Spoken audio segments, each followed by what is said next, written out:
स्वागत है आपका पावर ट्रेड में। मैं हूं शरद दुबे और मेरे साथ में सहयोगी है मानसी दवे। और ऑफ कोर्स शुरुआत करेंगे बहुत शानदार न्यूज़ से।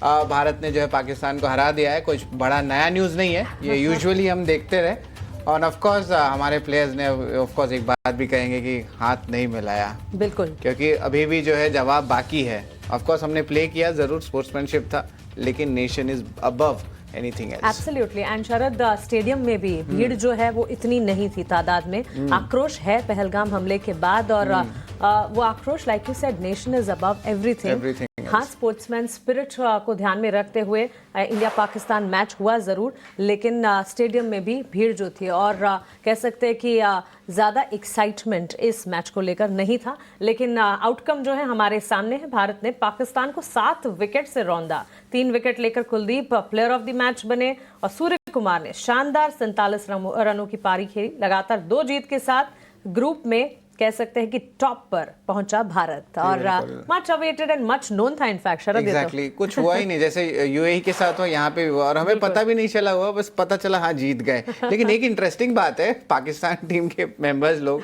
खड़े हुए थे मैदान में, वो सोचे कि आगे हैंडशेक करेंगे, कोई आया ही नहीं, बिल्कुल ही नहीं हुआ, और वो ऐसे ही देखते रह गए, वहीं के वहीं रह गए। तो ऑफ कोर्स देख सकते हैं कि किस तरह जो है भारत पाकिस्तान का मैच हुआ।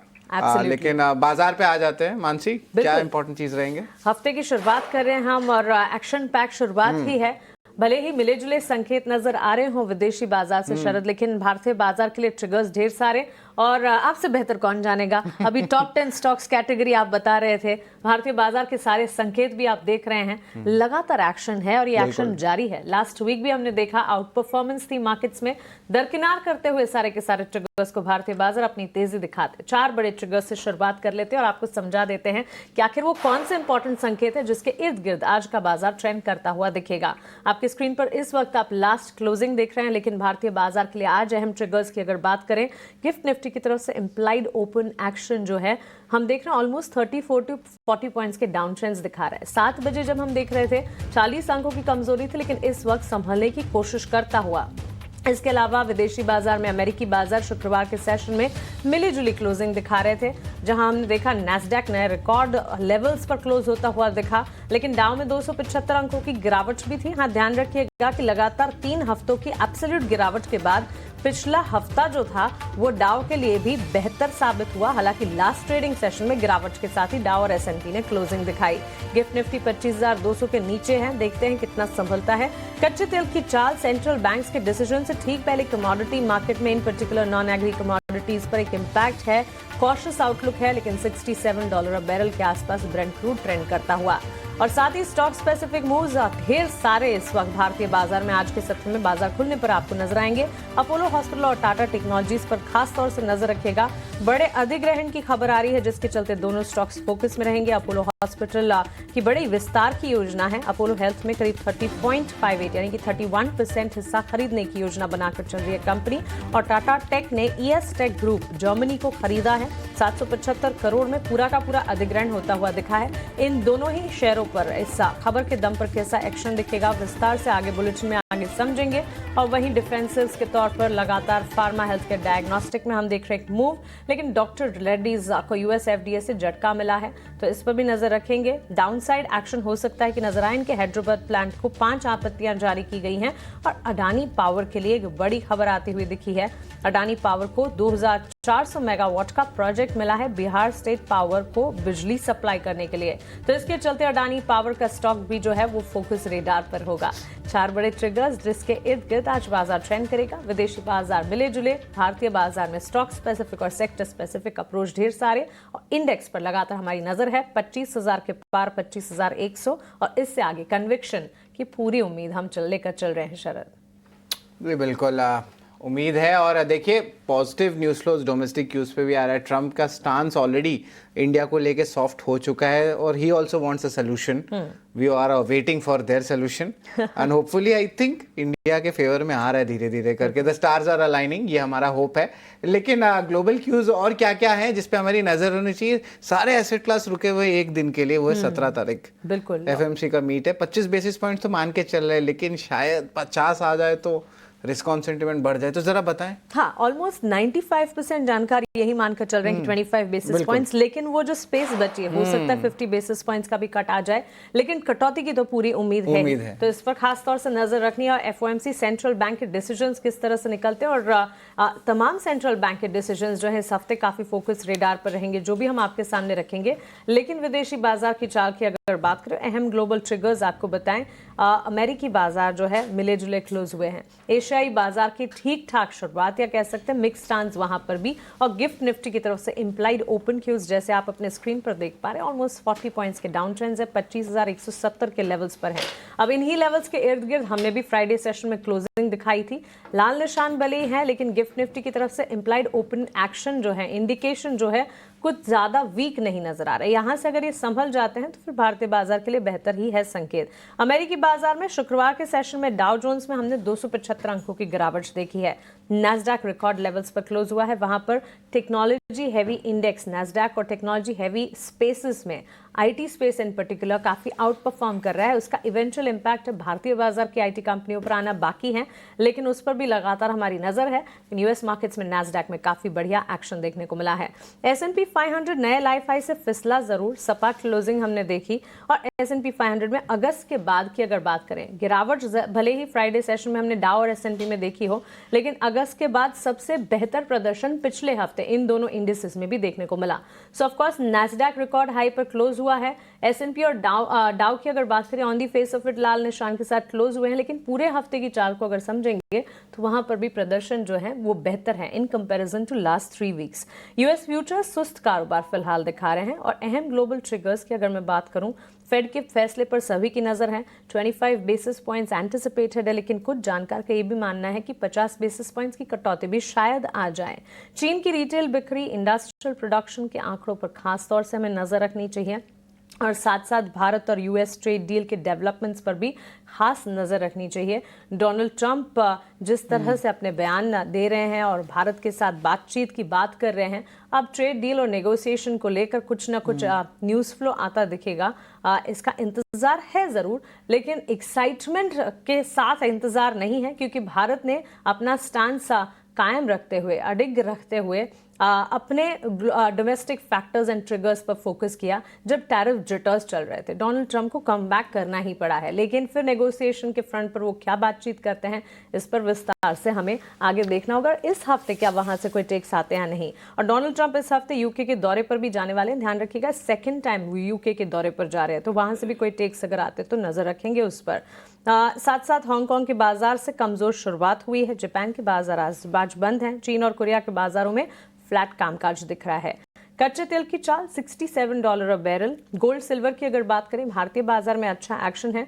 यूएस फेड के इंटरेस्ट रेट डिसीजंस क्या आएंगे, उसका एक इम्पैक्ट ग्लोबल मार्केट में बुलियन प्रेशियस मेटल्स पर पड़ जरूर रहा है। एंड यूएस 10 ईयर बॉन्ड डील शरद 4% के इर्द गिर्द है। वहीं डॉलर इंडेक्स जो है 97-98 के लेवल्स के आसपास कामकाज करती हुई, तो ठीक ठाक है, मिले जुले संकेत है। लेकिन भारतीय बाजार के लिए कुछ घबराने की बात फिलहाल तो विदेशी बाजार से नहीं नजर आ रही है। बिल्कुल मानसी, आपने बहुत सही कहा। और देखिए, जो डॉलर इंडेक्स का आंकड़ा है ना, ये 98 के तरफ जा रहा है। और हमने आपको बता दिया था पहले ही दर्शकों की, रेट कट सिनेरियो में इमर्जिंग मार्केट्स अट्रैक्टिव हो जाते हैं। तो सवाल उठता है कि एफआईज क्यों नहीं आ रहे हैं। हाँ, वैल्यूएशन कंसर्न की तो हमने बातचीत करते हैं गेस्ट लोग के साथ, लेकिन मानसी एक बहुत बड़ा शॉर्ट कवरिंग रैली बाकी है और हम 11 हफ्ता से वेट कर रहे हैं। हाँ। कब वो आएगा। बर्निंग सीजन में भी टाइम है, शायद 3 हफ्ता, 1 महीना है मान के चलिए। तो ट्रिगर क्या रहेगा वो बहुत इंपॉर्टेंट रहेगा। बट होपफुली इतना ज़्यादा पेसिमिज्म आ गया, इसके बाद तो जीरो के बाद 1 ही आता है। एब्सोल्युटली। और शरद, इनफैक्ट हम लगातार ये कह भी रहे हैं कि in an emerging market like India, जहां इतने ग्लोबल अनसर्टेनिटीज के बीच भी हम देख रहे हैं अपॉर्चुनिटीज बिल्ट होती हुई, क्या एफआईआईज एक अपॉर्चुनिटी मिस कर रहे हैं यहाँ एंटर ना करके? जी बिल्कुल। और शायद वो महंगे लेवल्स पे वापस आए, ये हम हमेशा स्टांस कहते हैं। डीआईज लेकिन अच्छा लैप अप किए हैं। हाँ, 14 सेशन है लगातार, जबकि डीआईएस की तरफ से खरीदारी है। एफआईआईज डीआईएस के एक्शन पर विस्तार से शायद बातचीत करेंगे, लेकिन जहां विदेशी बाजार के संकेत हम बता रहे हैं, डोनाल्ड ट्रंप की तरफ से बयानबाजी कम नहीं हुई है, कम, लेकिन थोड़ी फेवर पे आ गए भारत के। थोड़ा स्टांस हल्का हो गया। लास्ट वीक भी उनका स्टांस जो था, मोदी जी के साथ जो बातचीत हुआ, तो मंडे हम खोले तो एकदम शुरुआत अच्छा था। आज भी देखे तो मंडे अच्छा शुरुआत हो रहा है, तो 2 मंडे अच्छे शुरुआत हो रहे हैं। हाँ, तो बस डोनाल्ड ट्रंप जिंक्स ना कर दे अगले हफ्ते, बस वही स्ट्रेस इंटरेस्ट नहीं है। इनफैक्ट एक चीज हम ये भी कह रहे थे लगातार, अगर आपको याद होगा फ्राइडे, कि एटलीस्ट ये ऐसा सेशन है First काफी Friday था, वीकेंड्स के बाद correct. कि हम या मार्केट पार्टिसिपेंट्स जो है इस परेशानी के साथ बाजार में नहीं उतरे हैं कुछ कि अच्छा नेगेटिव क्या होगा। अनसर्टेनिटी लेके नहीं जा रहे हैं वीकेंड में। I think that is why हम लोग के चेहरे पे एक स्माइल आ रहा है बहुत दिनों बाद, एक मंडे में स्माइल दिखने मिल लेकिन रहा है। शरद, ये ट्रम्प का जो स्टाइल है ना, बाकी देशों के राजनेताओं को बताने का कि उन्हें क्या करना है। देखिए डोनाल्ड ट्रम्प की नाटो से भी अपील की इस वक्त आप देख रहे हैं, उनके जो टेक्स आते हुए दिखे हैं। रूस और चीन के खिलाफ एकजुट हो नाटो देश, ये कहना है डोनाल्ड ट्रंप का।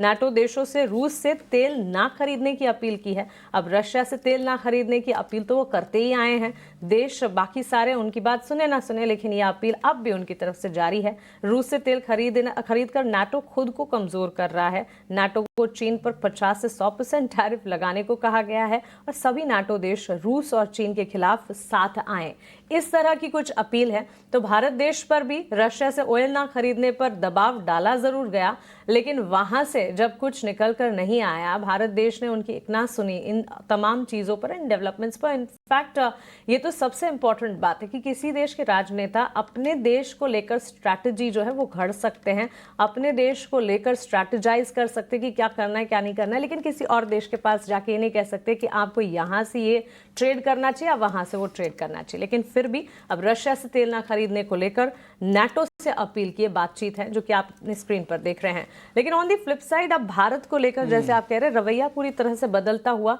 और डोनाल्ड ट्रंप जो है उन्होंने पूरा कलर चेंज कर दिया है। तो भारत को लेकर अगर आप देखें, डोनाल्ड ट्रंप ने नरमी अपने रुख में दिखाई है। भारत पर 50% टैरिफ के चलते रिश्तों में दरार आई है, ये उनका कहना है, लेकिन ये दरार कम करने की कोशिश वो करेंगे, ये भी इनका कहना है। पीएम मोदी के साथ बातचीत से रिश्ते सुधारने की शायद कोशिश आने का भी बातचीत चल रहा है, कहीं पे मीडिया रिपोर्ट्स आ रहे थे। इस हफ्ते इनफैक्ट यूके के दौरे पर हैं, दूसरी दफा हैं जो कि यूके के दौरे पर जा रहे हैं। लेकिन ट्रेड नेगोशिएशन को लेकर कुछ अगर डेवलपमेंट आता है तो इस पर नजर जरूर रखेंगे। भारत पर टैरिफ लगाना कभी आसान चीज नहीं थी और रूस से तेल खरीदने के चलते भारत पर टैरिफ लगाया गया। सो रशियन ऑयल को लेकर अभी स्टेटमेंट देते जा रहे हैं, लेकिन नेगोशिएशन या कुछ ना कुछ टैरिफ फ्रंट पर एक पॉजिटिव आउटलुक शायद निकल कर आए। मानसी, पूरा बाजार का जो अभी फोकस है फेड के मीट पे है, 25 बेसिस पॉइंट्स का तो एक्सपेक्टेशंस। आप किस तरह देख रहे हैं? मतलब आप इकोनॉमिक्स के भी पोल भी आपने लिया था, तो क्या लग रहा है अभी एफएमसी के जो मीट की जो एक्सपेक्टेशंस है उस पर भी जरा बताइए। थोड़ा आप रिसर्च भी किया है, मुझे पता है।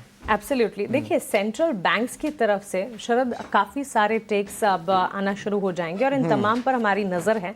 भले ही ज्यादातर जानकार ये मानकर चल रहे हैं कि 25 बेसिस पॉइंट्स का एक इम्पैक्ट आता दिख सकता है, लेकिन कुछ बहुत ही कम परसेंटेज, लेकिन 50 बेसिस पॉइंट्स की बातचीत भी चल रही है। अब 17 सितंबर को यूएस फेडरल रिजर्व के आउटकम्स आएंगे, ब्रिटेन में बैंक ऑफ इंग्लैंड के, और साथ ही बैंक ऑफ जापान 19 सितंबर को आउटकम्स आते हुए दिखेंगे। यूएस फेड की अगर मैं बात करूं, अभी ब्याज दरों का रेंज जो है 4.25% से 4.5% है। सितंबर में पहली दफा 25 बेसिस पॉइंट्स कटौती की उम्मीद करके हम चल रहे हैं। और पोल और जानकारों की अगर माने तो 107 में से 105 इकोनॉमिस्ट को कटौती की उम्मीद है, 2 को 50 बेसिस पॉइंट्स की उम्मीद है। तो बहुत ही कम है रेशियो, जहां पर 50 बेसिस पॉइंट्स की बात चली है, लेकिन हाँ 25 बेसिस पॉइंट्स एब्सोल्युटली एंटिसिपेट किए जा रहे हैं। इस पर और ज्यादा विस्तार से चर्चा करते रहेंगे हम, लेकिन अब वक्त हो चला है एडिटर्स टेक का। भारतीय बाजार के लिए सोमवार के दिन शुरुआत कैसी दिखेगी, FIS-DIS का एक्शन और उससे मद्देनजर रखते हुए आज स्ट्रैटेजी आप क्या बना सकते हैं, ये बताने के लिए हमारे साथ अब सजीत मंगत जुड़ गए। Sajeet sir, good morning. Good morning. बहुत ही अच्छा वीक होने वाला है ये, क्योंकि काफी सेंट्रल बैंक एक्टिविटी देखने को मिल रही है। Thursday Friday is going to be very heavy packed day वो होने वाला है across central banks across central bank you have मतलब you have US Fed है, बैंक ऑफ इंग्लैंड है, बैंक ऑफ जापान है। ये तीन जो चीज़ें हैं, तीन जो सेंट्रल बैंक्स हैं वो काफ़ी की है और काफ़ी उस रीजन के काफ़ी इन्फ्लुएंस करती हैं। तो इस हिसाब से काफ़ी अच्छा वीक होने वाला है और उम्मीद ये है कि जैसे आपने बोला अभी 25 बेसिस पॉइंट ऑलरेडी फैक्टर्ड इन है, 25 का 50 होगा कि नहीं वो पता नहीं। और ट्रम्प बोल रहा है कि बड़ा रेट का आने वाला है, तो 50 का भी we can not rule out, हो भी सकता है। 50 हो सकता है, क्यों नहीं हो सकता है? क्योंकि देखिए लेबर मार्केट बहुत ही ज़्यादा वीक है। FY25 के जो नंबर्स हैं उसको लगभग 15 लाख से नीचे डाउनग्रेड कर दिया गया है, Correct. तो विच बेसिकली मीन जो More pressure on the rate वो cut. प्रेशर जो है वो फेड पे रहेगा। बट जो एक चीज जो फैक्टर इन करनी है हमको वो है इन्फ्लेशन की। यूएस फेड जो है उसकी दो पिलर्स हैं, एक तो है वो ग्रोथ देखता है और एक इन्फ्लेशन देखता है और एक लेबर मार्केट देखता है। ये दो चीज़ें उसके लिए हमेशा रहती हैं। जब लेबर मार्केट स्टेबल रहता है तो वो इन्फ्लेशन को देखता है कि इन्फ्लेशन मॉनिटर कर पा रहा है कि नहीं, और तब लेबर मार्केट वीक होता है तो वो ग्रोथ की तरफ मूव करता है जहाँ पर वो लेबर मार्केट को पुश करने की कोशिश करता है। वही चीज़ हम आज इस हफ्ते हम देखेंगे, क्योंकि एक पिवट सा तो आ ही गया है। अगर आप देखेंगे जैक्सन होल का जो स्पीच था, हाँ, वहाँ पे पिवट आया था। वहाँ पर पिवट आया था। वहाँ पर उन्होंने कहा था कि लेबर मार्केट को देखना पड़ेगा। इसका मतलब ये है कि इन्फ्लेशन अभी बहुत ही स्टिकी है, अबाव रेंज है, बट ग्रोथ उससे ज़्यादा इम्पोर्टेंट है। तो लेबर मार्केट को पुश करने के लिए वो रेट कट जरूरी है। तो वो आएगी। अब 25 होगा 50 होगा वो तो फेड बोर्ड जब मिलेगा तब बताएगा। बट एक तरह से तो ये एमिनेंट है कि और rate सर cut इस आने साल कितने रेट कट एक्सपेक्ट कर सकते हैं? 3 होगा? सुनने में अगर आप देखेंगे एनालिस्ट की प्रेडिक्शंस, तो prediction. पहले शुरू हुआ था 1 से, फिर 2 हो गया, अभी 3 हो गया। 3? तो मतलब अभी हमारा सितंबर में है, अक्टूबर में है और दिसंबर में है। हाँ, 3 में। ये 3 जो है हर एक में 25-25 बेसिस पॉइंट की बात चल रही है। और वो 25 बेसिस मतलब 75 बेसिस पॉइंट की हम बात कर रहे हैं यहाँ पर। वो 75 से ज़्यादा होगा कि नहीं पता नहीं हमको। ये भी हो सकता है कि 50 बेसिस पॉइंट को थोड़ा सा पॉज ऑफ फिर दिसंबर में जाके आए, ये भी हो सकता है। बट वो जो है वो आज वो जो फेड मीट होगी उसके बाद ही हो पाएगी। तो 75 बेसिस पॉइंट तो सबने पेंसिल इन कर लिया है कि जब तक यूएस मार्केट नहीं आता। और पावल का जो टर्म है वो अगले साल फेब मार्च में ख़त्म हो रहा है। Correct. तो उससे पहले 75 बेसिस पॉइंट सब लोग टर्म वो कर ही रहे हैं उसके लिए। तो ये एक इम्पॉर्टेंट है। बट भारतीय मार्केट भी अगर आप देखें तो काफ़ी अच्छा है। 1.5% से ज़्यादा बढ़ गया है सितंबर में अलोन। नहीं 1.5 नहीं 4 आई थिंक 4% बढ़ा है पिछले हफ्ते। 4.5% बढ़ा है। 4.5% तो बहुत बड़ा है, मूव है सितंबर के लिए उनके लिए। अगर देखेंगे लास्ट 10 साल का एवरेज तो नेगेटिव में रहता है, 0.4% नेगेटिव में था 10 साल का एवरेज जो है उनका सितंबर के महीने में। तो वो भी एक इम्पॉर्टेंट है। और पिछले हफ्ते काफ़ी एक्टिविटी देखी गई। फ्राइडे को डिफेंस में डिफेंस इंडेक्स अप 4.5%, और उसमें डिलीवरीज भी काफ़ी हैं। काफ़ी सारे स्टॉक्स हैं डिफेंस के जिसमें 1% से ज़्यादा डिलीवरी हुई है, जैसे कि आपके गार्डन रीच है, BML है, इन सब में काफ़ी 1% से ज़्यादा डिलीवरी हुई है। तो जहाँ पर फंड बाइंग देखने को मिल रहा है यहाँ पर, तो वो एक चीज़ है। और एक तरह से अगर आप देखेंगे तो FI की जो सेलिंग है, जो हम 1000 करोड़ 1200 करोड़ या 2-3 हज़ार करोड़ देख रहे थे, वो थोड़ा सा नीचे की तरफ आ रहा है। इसका मतलब ये भी है कि हो सकता है कि आगे जाके फ्लोज रिवर्स होंगे। हमने देखा कि पिछले 1-1.5 महीने में चाइना और कोरिया के मार्केट्स में काफ़ी फ्लोज गए हैं। वो फ्लोज जो हैं पिछले हफ्ते नेगेटिव हो गए हैं। तो वहाँ पर अभी थोड़ा सा रिवर्सल आने की उम्मीद है। और वो जो रिवर्सल जो है उसमें इंडिया भी बेनिफिट कर सकता है अगर सब कुछ सही रहा। और ओवर द वीकेंड अगर आप देखेंगे तो ट्रंप ने कहा कि नेटो को कहा कि आप टैक्स कीजिए या टैरिफ लगाइए चाइना पे। उसने इंडिया का नाम नहीं लिया उसमें। उसने चाइना का नाम लिया इसमें। और वो एक इम्पॉर्टेंट फैक्टर है। और क्योंकि नेटो कंट्रीज या यूरोपियन यूनियन चाइना पे काफ़ी डिपेंडेंट है, और ट्रंप भी ये चाहता है और ये नहीं होने वाला है। तो ये एक तरह से स्टेटस को है ट्रंप के लिए भी। तो वो एक तरह से पॉजिटिव रहा। वीकेंड से हम तब निकल के आ रहे हैं तो हमारे पास कोई नेगेटिव क्यूज नहीं है उतने, अगर देखा जाए। और सिर्फ एक रनवे है जहाँ पर 3 सेंट्रल बैंक के बोर्ड मीटिंग्स हैं, जिसमें बैंक ऑफ जापान स्टेटस को रखेगा, फेड काटेगा, और BOA शायद स्टेटस को रखेगा। तो वो ये 3 चीज़ों को हम लेके चलेंगे। सर, नाटो से अपील में वैसे इंडिया का नाम नहीं लिया, और इंडिया पर पॉजिटिव कमेंट्स देते हुए उन्होंने ये भी कहा कि इंडिया के साथ बातचीत करने की भी तैयारी है, और इंडिया पर टैरिफ 50% लगाना कभी आसान नहीं था, और अब PM मोदी के साथ हम नेगोशिएशन करना चाहते हैं। दोस्तों के ऊपर टैरिफ लगाना आसान नहीं होता, पर उसने लगाया, पर कारण है उसका। बट वो आई थिंक इंडिया भी समझता है, बट इसके वजह से जो सेटबैक होता है वो उसको झेलना पड़ेगा। दोस्ती अलग है और डिप्लोमेसी अलग है यहाँ पर, राइट। सो वो एक चीज़ है यहाँ पर। सो उसको इसलिए ये इम्पोर्टेंट है कि इंडिया का जो ट्रेड टॉक्स है वो आगे बढ़े। और हमको जो सुनने में आया है कि इस हफ्ते शायद इंडियन टीम यूएस जा रही है ट्रेड टॉक्स के लिए, तो वो भी हो सकता है। तो वो एक बड़ा इम्पोर्टेंट फैक्टर होगा। जैसे ही अगर ये खबर पक्की हो जाती है कि इंडियन ट्रेड टीम इस हफ्ते यूएस जा रही है, तो ये एक सेंटिमेंट बूस्ट है मार्केट के लिए। इस तरफ से 25,100 के ऊपर है मार्केट। देखा जाए तो अभी रनवे है, बट 25,500 पे है, काफ़ी रेजिस्टेंस है इस वक्त। जी बिल्कुल। सर एक चीज़ और बोल रहे थे कि जो FIDIs के आंकड़े अगर हम देखें तो क्या संकेत अभी देखने मिल रहे हैं और बाजार की ओवरऑल सेटअप क्या लग रहा है कि ये हफ्ता आपने बोला कि देखिए अच्छा जा सकता है, सारे चीज़ अलाइन कर रहे हैं, तो यहाँ पे लगता है कि एक अप मूव जैसे 25,100 का लेवल को मेंटेन रखा है, राइज लोज भी 10-11 सेशन से चल रहे हैं, तो आपको लगता है कि बाजार का सेटअप निफ्टी बैंक दोनों में ही अच्छी अप मूव या डिसेंट मूव आ सकता है? देखिए कितना मूव करेगा वो देखना बाकी है, बट एक चीज़ मुझे जो दिख रही है कि FIS में FIS सेलिंग में थोड़ी कटौती हुई है। DIs कंटिन्यूस बाइस रहे हैं। दूसरी बात ये जो है कि जो हम मूव देख रहे हैं टेक स्टॉक्स में थोड़ी बहुत रिबाउंड देखने को मिला है हमको। एक तरह से वो है कि इन्फोसिस के बायबैक की वजह से थोड़ा सा सेंटिमेंट भी बढ़ा है कि अब उम्मीद ये है कि बाकी टेक स्टॉक्स भी बायबैक लेकर आएंगे। अब ये देखे चलिए कि अभी से अगले 1-2 हफ्ते में मूव्स जो आने वाले हैं वो काफ़ी इस तरह से होंगे कि आपके ऑटो कंपनीज़ में थोड़ी सी इम्प्रूवमेंट आएगी, जैसे 22 को GST कट आ जाएगा। FMCG कंपनीज़ में थोड़ी बहुत इम्प्रूवमेंट आएगी।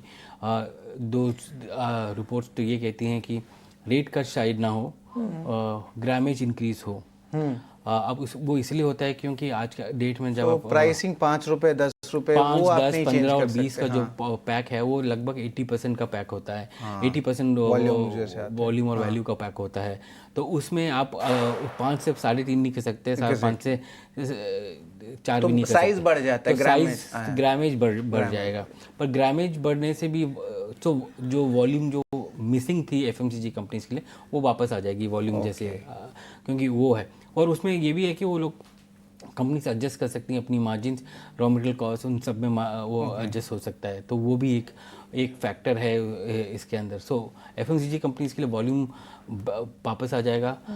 Q3 में ज़्यादा देखने को मिलेगा, Q2 में कम देखने को मिलेगा, बट वो वापस आएगा। आप IT के लिए देखेंगे तो IT अर्निंग्स जो हैं वो थोड़ी म्यूटेड रहने वाली हैं। सो हम अगर अगले 2 हफ्ते का अगर हम चार्ट आउट करेंगे तो हमको देखेगा IT थोड़ा सा स्टेबल रहेगा, पर I don't think out perform करने वाला है, क्योंकि Q2 के नंबर्स इतने अच्छे नहीं होने वाले हैं, म्यूटेड रहेंगे, ग्रोथ म्यूटेड रहेगा। गाइडेंस का भी क्लैरिटी, पर सबसे ज़्यादा इंपॉर्टेंट है कमेंट्री का, वहाँ पर Q2 का कमेंट्री और कैसे डिस्क्रिशनरी आ रहा है। और ये अगर रेट कट हो जाता है तो आपको देखेगा कि कुछ रिवाइवल आएगा IT के स्टॉक्स में, क्लैरिटी आ जाएगा। हाँ बिल्कुल, absolutely. IT in fact technology heavy index US market में नैस्डैक में आउट परफॉर्मेंस है, लेकिन इंडिया में लाइक यू सेड कि अब देखना होगा अर्निंग सीजन कैसा पैन आउट होता है, IT में कम बैक कितना हो पाता है। हालांकि थोड़ा बहुत मूवमेंट हम देख जरूर रहे हैं, लेकिन कंजम्पशन और साथ ही डिफेंस पर खास तौर से नजर रखें। एंड सजीत सर, अब Nifty and bank Nifty, last week हमने देखा बैंक निफ्टी की तरफ से हमने डाउन साइड मूव्स देखे थे और इंतजार कर रहे थे कि वहां से मूवमेंट पॉजिटिव की तरफ बढ़े। बुलिश व्यू बैंक निफ्टी में भी नजर आया, कम बैक थोड़ा बहुत भले ही सही, लेकिन बैंक्स एंड फाइनेंशियल्स भी देख रहे थे, एंड निफ्टी तो 25,100 के पार क्लोजिंग दिखा रहा है। बिल्कुल।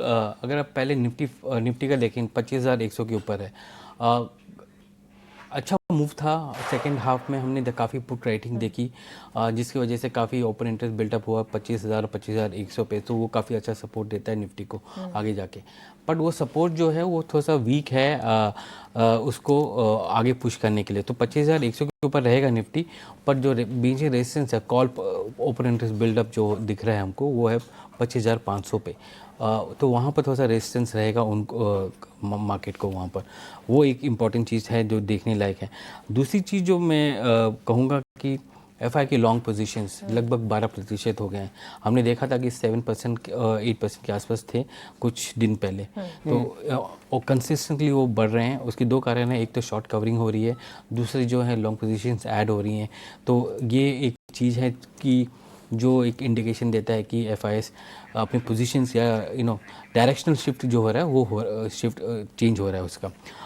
हमने फ्राइडे को देखा कि लॉन्ग पोजीशंस बढ़े थे लगभग 1940 करोड़ के आसपास, और ओपन इंटरेस्ट भी बढ़ा था। ओवरऑल ओपन इंटरेस्ट अगर देखें तो लगभग 31,300 करोड़ के आसपास हैं।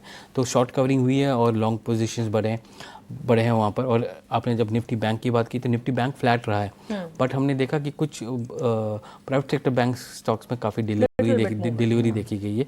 तो वो एक वो है। उम्मीद ये है कि 22 के बाद से आपको NBFCs और लेंडर्स जो अनसिक्योर्ड करते हैं या कंज्यूमर बेस्ड लेंडिंग करते हैं उनमें थोड़ी सी बढ़त मिलेगी। बट वो उम्मीद है, देखते हैं कि कितना कंजम्पशन हो पाता है उस समय। तो FMCG स्टॉक्स के साथ आपको प्राइवेट लेंडर्स भी दिखेंगे अगर वहाँ पर काफ़ी। और कंज्यूमर ड्यूरेबल्स और ऑटो कंपनीज़ की अगर सेल्स बढ़ने वाली हैं 22 के बाद, जो कि सारी कंपनी ने बोला कि 22 को हम पूरा रेट कट पास ऑन करेंगे, तो वो एक अच्छी उम्मीद है प्राइवेट लेंडर्स के लिए भी। So lot of optimism and हम इस ऑप्टिमिज्म के साथ शुरुआत कर रहे हैं नए हफ्ते की। Of course economic indicative actions ढेर सारे हैं अक्रॉस सेंट्रल बैंक्स की तरफ से, इंटरेस्ट रेट डिसीजंस पर भी फोकस है, लेकिन इसके अलावा भारतीय बाजार के ट्रिगर्स बड़े सारे हैं। ऑटोमोबाइल पैक है, कंजम्पशन का खेमा है और साथ साथ डिफेंस पर भी नजर रखें। Sarjeet sir, thank you editors day को बाजार पर पूरी रणनीति हमें बताने के लिए। Thank you. और चलिए अब आगे बढ़ते हैं और अब देखिए पूरी तस्वीर आपके सामने है। स्ट्रैटेजी हमने आपको बताई, कैसे तैयारी कर सकते हैं ये आपको बताया, विदेशी बाजार के संकेत भी अब आप जानते हैं, लेकिन इन सब के साथ साथ खबरें जानना बेहद ज़रूरी है। ओवर दी वीकेंड एक्सचेंजेस पर ढेर सारी खबरें आई, लेकिन उनमें से important set of news flows हम खंगाल कर लेकर आते हैं ताकि आपको वो सारी खबरें पता चले जो कि एब्सोल्यूट इम्पैक्ट बाजार खुलने के साथ साथ डाल सकती हैं।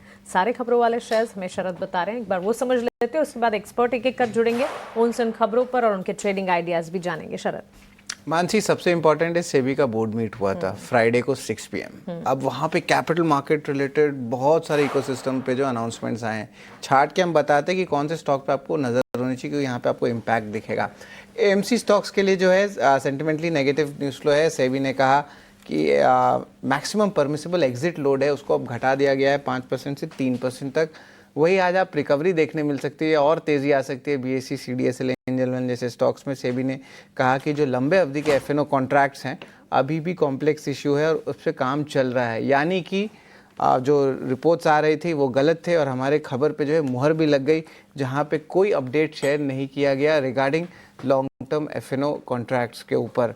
तो इसके लिए जो है ऑफकोर्स थोड़ी सी सेंटिमेंटली रिलीफ इन काउंटर्स को ज़रूर मिलेगी। टाटा टेक की बात करें तो जर्मनी में $75 मिलियन का माफ़ करेगा €75 मिलियन का एक्विजिशन कर रहे हैं ES टेक ग्रुप में, जो कि एक ऑटोमोटिव इंजीनियरिंग फर्म है। वही अदानी पावर की बात करें तो 25 साल का पावर सप्लाई एग्रीमेंट साइन किया है इन्होंने Bihar state power generation company के साथ। स्टार हेल्थ के लिए सेंटिमेंटली पॉजिटिव न्यूज़ फ्लो है, जिस तरह जनरल इंश्योरेंस काउंसिल इनको बैक कर रहे हैं क्योंकि थोड़ी विवाद हो रही थी कैशलेस सर्विसेज पे, और अब उन्होंने कहा कि पॉलिसी होल्डर्स को कोई डिसरप्शन नहीं देखने मिली है। तो इस पे जो है ऑफकोर्स एक सेंटिमेंटली पॉजिटिव अपमूव स्टॉक में आ सकता है। अपोलो हॉस्पिटल्स की बात करें तो वापस से 30% स्टेक खरीद लिए हैं इंटरनेशनल फाइनेंस कॉरपोरेशन से, और अपोलो हेल्थ लाइफस्टाइल 1250 करोड़ में ये डील की गई है और अब 100% सब्सिडरी हो गए हैं।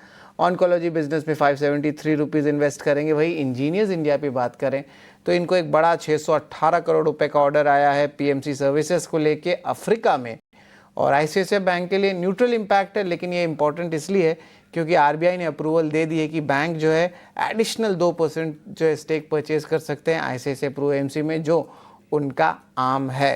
वॉल्टर्स ब्लू स्टार के लिए भी पॉजिटिव न्यूज़ है। गवर्नमेंट ने रीओपन कर दी है विंडो PLI स्कीम के लिए वाइट गुड्स के लिए, और इस वाइट गुड्स के डेफिनेशन में AC और LED लाइट आती है और अगले 30 दिन के लिए जो है ये एक्सटेंशन किया गया है।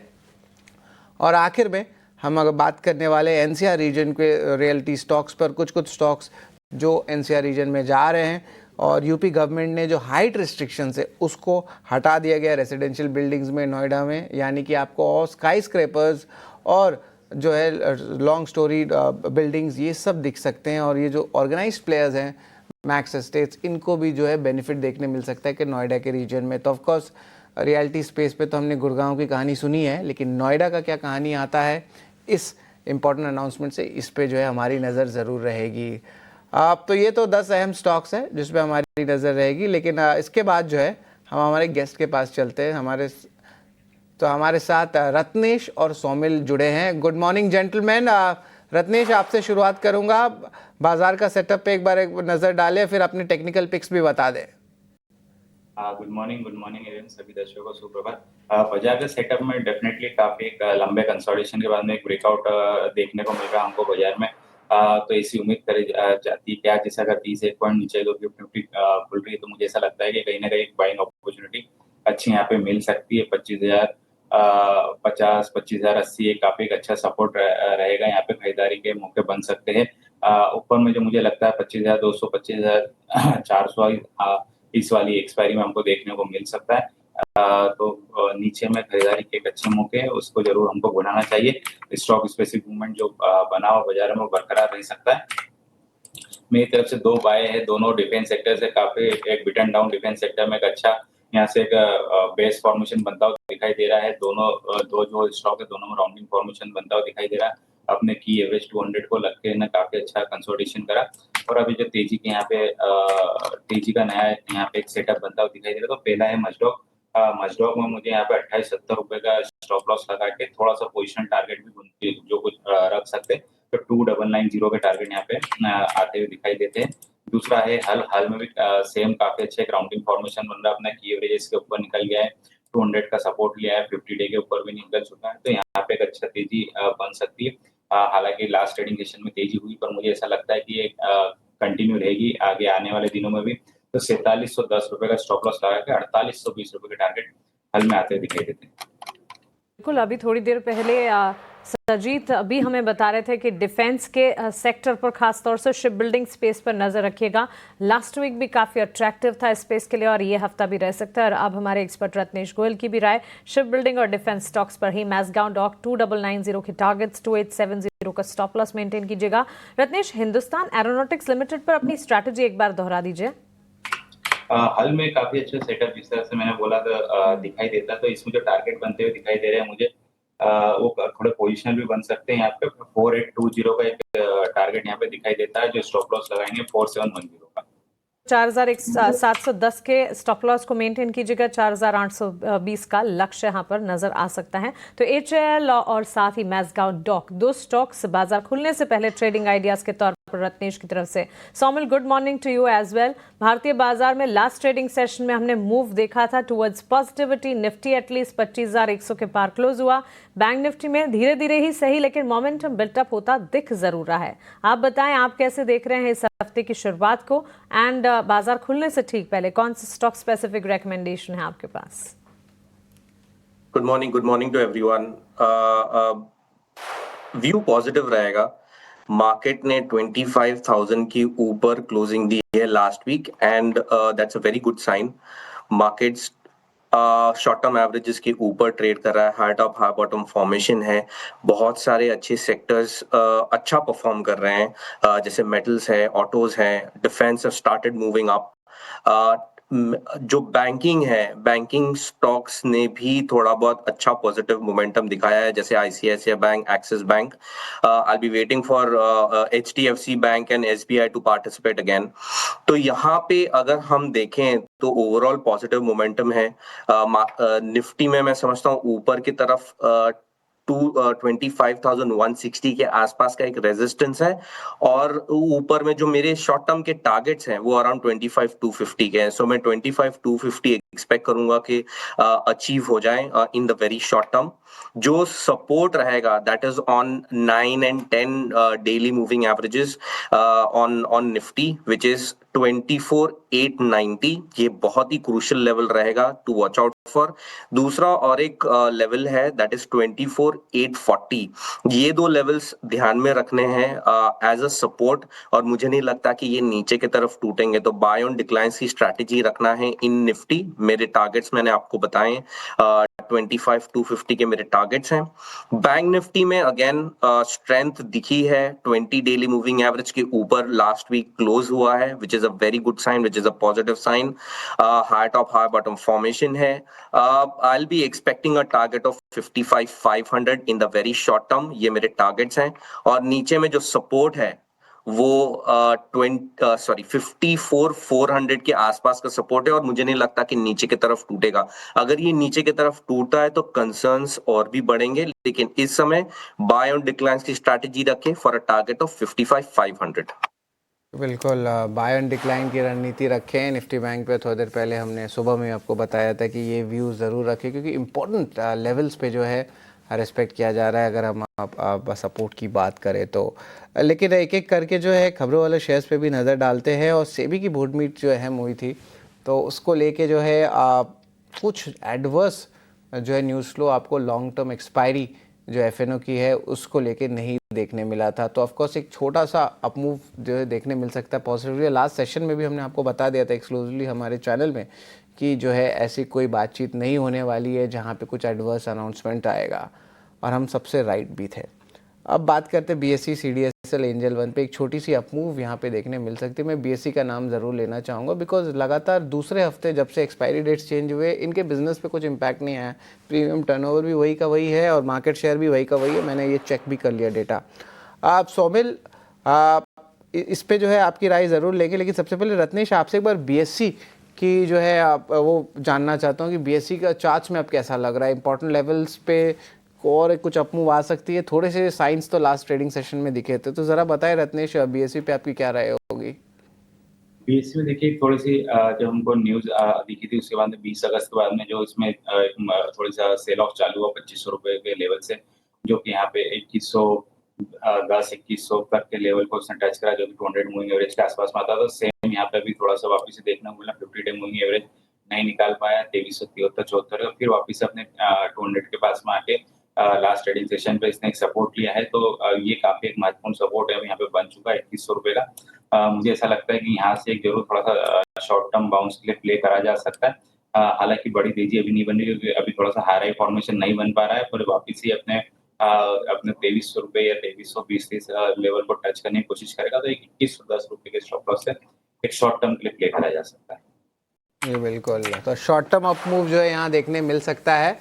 और इसके कुछ जो है आप कह सकते हैं जो इन्फॉर्मेशन थी लास्ट ट्रेडिंग सेशन से थोड़ा सा दिखने भी लगा था।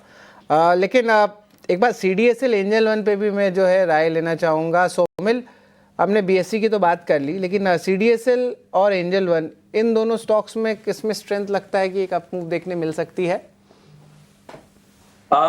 Angel one is in the down trend, इसमें कोई डाउट नहीं है। लो टॉप लो बॉटम फॉर्मेशन है और यहाँ पर मुझे लगता है कि जो सपोर्ट है वो बहुत नीचे है, दैट इज 2050 के आसपास के सपोर्ट्स हैं।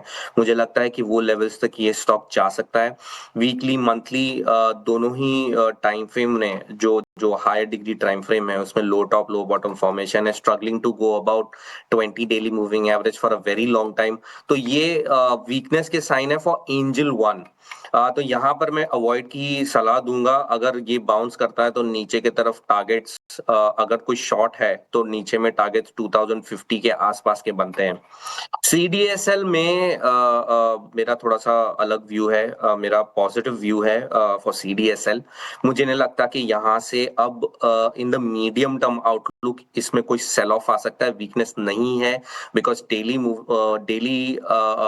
चार्ट्स पर 20 डेली मूविंग एवरेज पे क्लोजिंग है। एक छोटा सा फ्लैग पैटर्न बना है, मुझे लगता है ये ऊपर की तरफ टूटेगा। So I will wait for a breakout. इसका जो ब्रेकआउट लेवल्स है वो अराउंड 1572 के आसपास है, तो 1572 के ऊपर ये एक ब्रेकआउट मिलता है और यहाँ पे एक बाइंग अपॉर्चुनिटी बनती है। टारगेट्स अराउंड 1670 और 1700 के आसपास के बनते हैं। नीचे में जो स्टॉप लॉस लगाना है वो 1480 के आसपास लगाना है, which is very close to 200 daily exponential moving average. Somin, आपके टेक्निकल पिक्स क्या रहेंगे ये भी बता दें। मेरे टेक्निकल पिक्स होंगे, लार्ज कैप्स मैंने चुने हैं दोनों ही। एक है एलएनटी में कुछ समय से कंसोलिडेशन चल रहा है, अब 200 डेली मूविंग एवरेज पे सपोर्ट लेके फिर से एक पॉजिटिव मोमेंटम देखने मिला है, तो मुझे लगता है कि good rally expected. Stop loss रहेगा 3480, टारगेट रहेगा 3800। दूसरा स्टॉक है टीसीएस, और टीसीएस में मुझे लगता है कि यहाँ पर जो कंसोलिडेशन लास्ट कुछ समय से चल रहा है और एक अच्छा बाउंस बैक देखने मिला है in the IT pack TCS will participate very soon. तो TCS में जो पार्टिसिपेशन मैं एक्सपेक्ट कर रहा हूँ उसका स्टॉप लॉस रख सकते हैं 3000 पे और ऊपर में टारगेट 3300 पे। बिल्कुल। और TCS पे जो है ऑफकोर्स खरीदारी की राय आ रही है, 3300 का टारगेट प्राइस है, तो उस पर भी जो है हमारी नज़र रहेगी। स्टॉप लॉस 3000 पे है। और L&T दोनों ही लार्ज कैप नेम जो है आपके नज़र में आ रहा है। L&T याद रखिए कि बेनिफिशियरी भी है इंटरेस्ट रेट कट सिनेरियो में, और जिस तरह प्राइवेट कैपेक्स पिकअप हो रहा है तो इस पे जो है इंस्टीट्यूशंस की भी नज़र है। यहाँ पे आप मूव जो है लंबे समय में अवधि में देखने भी मिल सकता है L&T में खास करके। लेकिन चलिए अब हम ब्रोकरेजेस की तरफ चलते हैं। आशीषा हमारे साथ जुड़ रही है। Good morning आशीषा। ब्रोकरेजेस भी बहुत सारे हैं, इनिशिएटिंग रिपोर्ट्स भी आ रहे हैं और बहुत स्टॉक स्पेसिफिक मूव्स आज देखने मिल सकता है, तो कौन से हैं ये ब्रोकरेजेस जो आप ट्रैक कर रहे हैं आशीषा? शरद गुड मॉर्निंग। तो सबसे पहले ऑटो सेक्टर से शुरुआत करते हैं। 22 सितंबर को जीएसटी रेट कट का अनाउंसमेंट एप्लीकेबल हो जाएगा और उसी के पहले ब्रोकरेज हाउसेस का नज़रिया काफ़ी पॉजिटिव है पूरे ऑटो सेक्टर पर। इनफैक्ट HSBC की रिपोर्ट आई है, उनका मानना है कि जीएसटी रेट कट के चलते अगले 3 से 4 साल में अच्छा खासा CAGR ग्रोथ सारी कंपनियां रिपोर्ट कर पाएगी। तो मारुति सुजुकी पर खरीदारी की राय 70,000 रुपये प्रति शेयर का लक्ष्य, Hyundai पर खरीदारी की राय 2,800 का लक्ष्य और TVS मोटर पर भी उन्होंने खरीदारी की राय रखी है, जहां पर 4,000 रुपये प्रति शेयर का लक्ष्य दिया है। उनका मानना है कि उन्होंने टारगेट प्राइस 3 से 20% तक बढ़ाए हैं तीनों ही कंपनी के लिए। मारुति, Hyundai और TVS मोटर ये तीनों ही उनके टॉप पिक्स है और जीएसटी रेट कट के चलते तीनों ही कंपनी और पूरे इंडस्ट्री को एट लार्ज फायदा होता हुआ नजर आ सकता है। इसके अलावा स्पिरिट्स इंडस्ट्रीज पर जेफरीज की इनिशिएटिंग कवरेज रिपोर्ट आई है और काफ़ी इंटरेस्टिंग रिपोर्ट है। उनका मानना है कि प्रीमियमाइजेशन ट्रेंड के चलते कई सारे प्लेयर्स को फायदा होगा। तो यूनाइटेड स्पिरिट्स पर खरीदारी की राय 1570 का लक्ष्य, रैडको खैतान पर खरीदारी की राय 3590 का लक्ष्य यहाँ पर उन्होंने दिया है और अलाइड ब्लेंडर्स पर भी खरीदारी की राय 620 का लक्ष्य। उनका मानना है कि प्रीमियमाइजेशन ट्रेंड काफ़ी आउटपेस करता हुआ नज़र आ रहा है, तो सारे प्रीमियम प्लेयर्स को इसका फ़ायदा होगा। United Spirits favourable risk reward है इस जंक्चर पर और उनका मानना है कि की स्टेट्स में रेगुलेटरी हेडविंड्स के चलते शायद ये की रिस्क हो सकता है पूरे सेक्टर के लिए, लेकिन फिर भी इनिशिएटिंग कवरेज रिपोर्ट और तीनों ही स्टॉक्स पर उन्होंने खरीदारी की राय के साथ इनिशिएट किया है कवरेज। इसके अलावा डिफेंस सेक्टर से हिंदुस्तान एरोनॉटिक्स की बात करते हैं। याद रखें डिफेंस सेक्टर पिछले कुछ दिनों से फोकस में रहा है। एंटी की रिपोर्ट है, खरीदारी की राय 6,360 रुपये प्रति शेयर का लक्ष्य। एंटी का मानना है कि सप्लाई चेन चैलेंजेस जो कंपनी फेस कर रही थी वो धीरे धीरे ईज होते हुए नजर आ रहे हैं। मीडिया आर्टिकल्स की माने तो HAL ने तीसरी डिलीवरी उनको मिल चुकी है GE 404 इंजन की और सितंबर में दूसरी डिलीवरी भी होती हुई नजर आएगी। उनका मानना है कि नियर टर्म में फाइनेंशियल्स में हेडविंड्स हो सकते हैं, लेकिन लॉन्ग टर्म का आउटलुक अभी भी काफ़ी पॉजिटिव है, जिसके चलते उनका पॉजिटिव स्टांस है। खरीदारी की राय 6,360 रुपये प्रति शेयर का लक्ष्य। तो एंटी की इस रिपोर्ट के चलते हिंदुस्तान एरोनॉटिक्स इस डिफेंस काउंटर पर भी अपनी नज़र रखे। जी बिल्कुल। यहाँ पे देखें तो HAL पे भी जो है बुलिश नज़र ही आ रहा है। डिफेंस स्पेस पे जो है वापस से देखिए डिलीवरी में भी बहुत ज़्यादा मोमेंटम आ रही है। लेकिन चलिए हमारे साथ गौरांग शाह जुड़ रहे हैं। Good morning Gaurang sir. Of course देखा जाए तो भारत के 22 तारीख की कंजम्पशन की जो बड़ी अप मूव है वो भी एक्सपेक्ट कर रहे हैं और बजाज फाइनेंस 1000 रुपये के शेयर पे भी आ गया था। और जब बजाज फाइनेंस मूव करता है यानी कि कंज्यूमर सेगमेंट, फिर कंज्यूमर ड्यूरेबल फाइनेंसिंग सेगमेंट, ये भी मूव पीछे पीछे करने लगते हैं। तो आपसे शुरुआत करेंगे कि जो भारत की कंजम्पशन स्पेस है और 22 तारीख से ये कंजम्पशन लागू भी हो रहे हैं, तो किस तरह आप देख रहे हैं, क्या डेवलपमेंट्स आ रहा है? सिर्फ कंजम्पशन नहीं, जो फाइनेंसिंग भी कर रहे हैं कंजम्पशन कंपनीज को, उसमें भी अब तेज़ी आने लगी है। तो ज़रा बताएं गौरांग सर, किस तरह आप देख रहे हैं? 22 तारीख से तो ये प्ले आउट भी हो रहा है। बहुत बहुत धन्यवाद आपका इस मंच पर आमंत्रित करने के लिए। सभी को प्रणाम और शुभ प्रभात हमारे तरफ से। छोटा सा डिस्क्लोजर देते, जो भी निवेश लायक रणनीति आज के प्रातःकाल आज आपके कार्यक्रम में रखेंगे, ये हमारी रिसर्च टीम के तरफ से सुझाव है। इसमें हमारी कंपनी जियोजित अथवा मेरा कोई निजी निवेश नहीं है, ना ही किसी प्रकार का वित्तीय लाभ मिलता है, ना ही किसी प्रकार का कॉन्फ्लिक्ट ऑफ इंटरेस्ट, लेकिन इसी स्तर पर आए हमारे क्लाइंट्स को देते, हो सकता है उनका निवेश हो। तो आपका प्रश्न का उत्तर देते हुए मेरे ख्याल से ये पूरा जो ब्रह्मांड है वित्तीय क्षेत्र का, चाहे वो सरकारी बैंक हो, निजी क्षेत्र की बैंक हो या फिर मजबूत NBFCs, ब्याज दरों का सिलसिला नीचे की तरफ, उसके साथ एसेट क्वालिटी में सुधार, ऋण की मांग ऊपर की तरफ और नेट इंटरेस्ट इनकम और मार्जिन में एक सकारात्मक आंकड़े आने की पूरी संभावना, और उसके साथ साथ जिस तरीके से जीएसटी में परिवर्तन हुआ है, एक नया अवतार 2.0 के रूप में 22 दिसंबर से लागू हो जाएगा। ऋण की मांग बढ़ेगी, पहले भी हमारा एक कहना था हमारे ही चैनल नीति नौ स्वदेश पर, और अब मेरे ख्याल से ये मांग जो है ये आने वाले समय में और भी बढ़ती हुई नजर आएगी।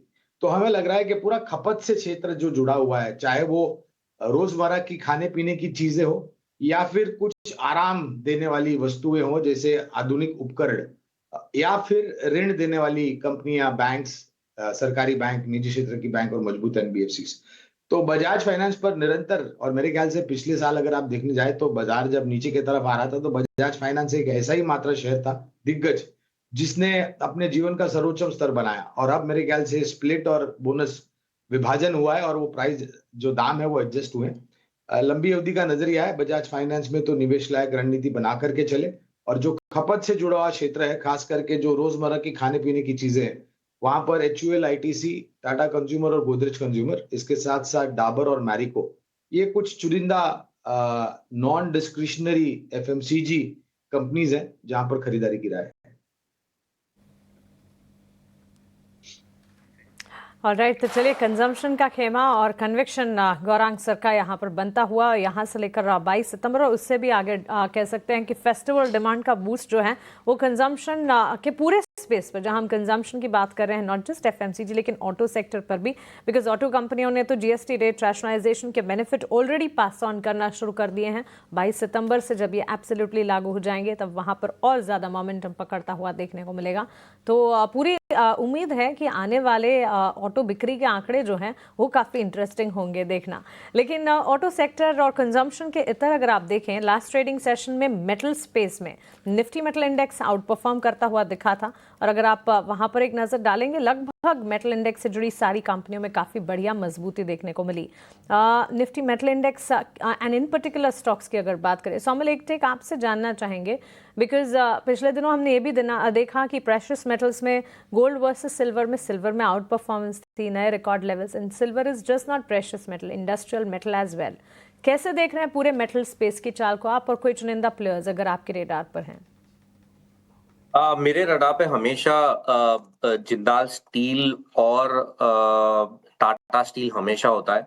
हिंडाल्को भी डेफिनेटली एक मोमेंटम बहुत ही अच्छा मोमेंटम गेम है उसमें, लेकिन Tata steel is always been my favourite pick.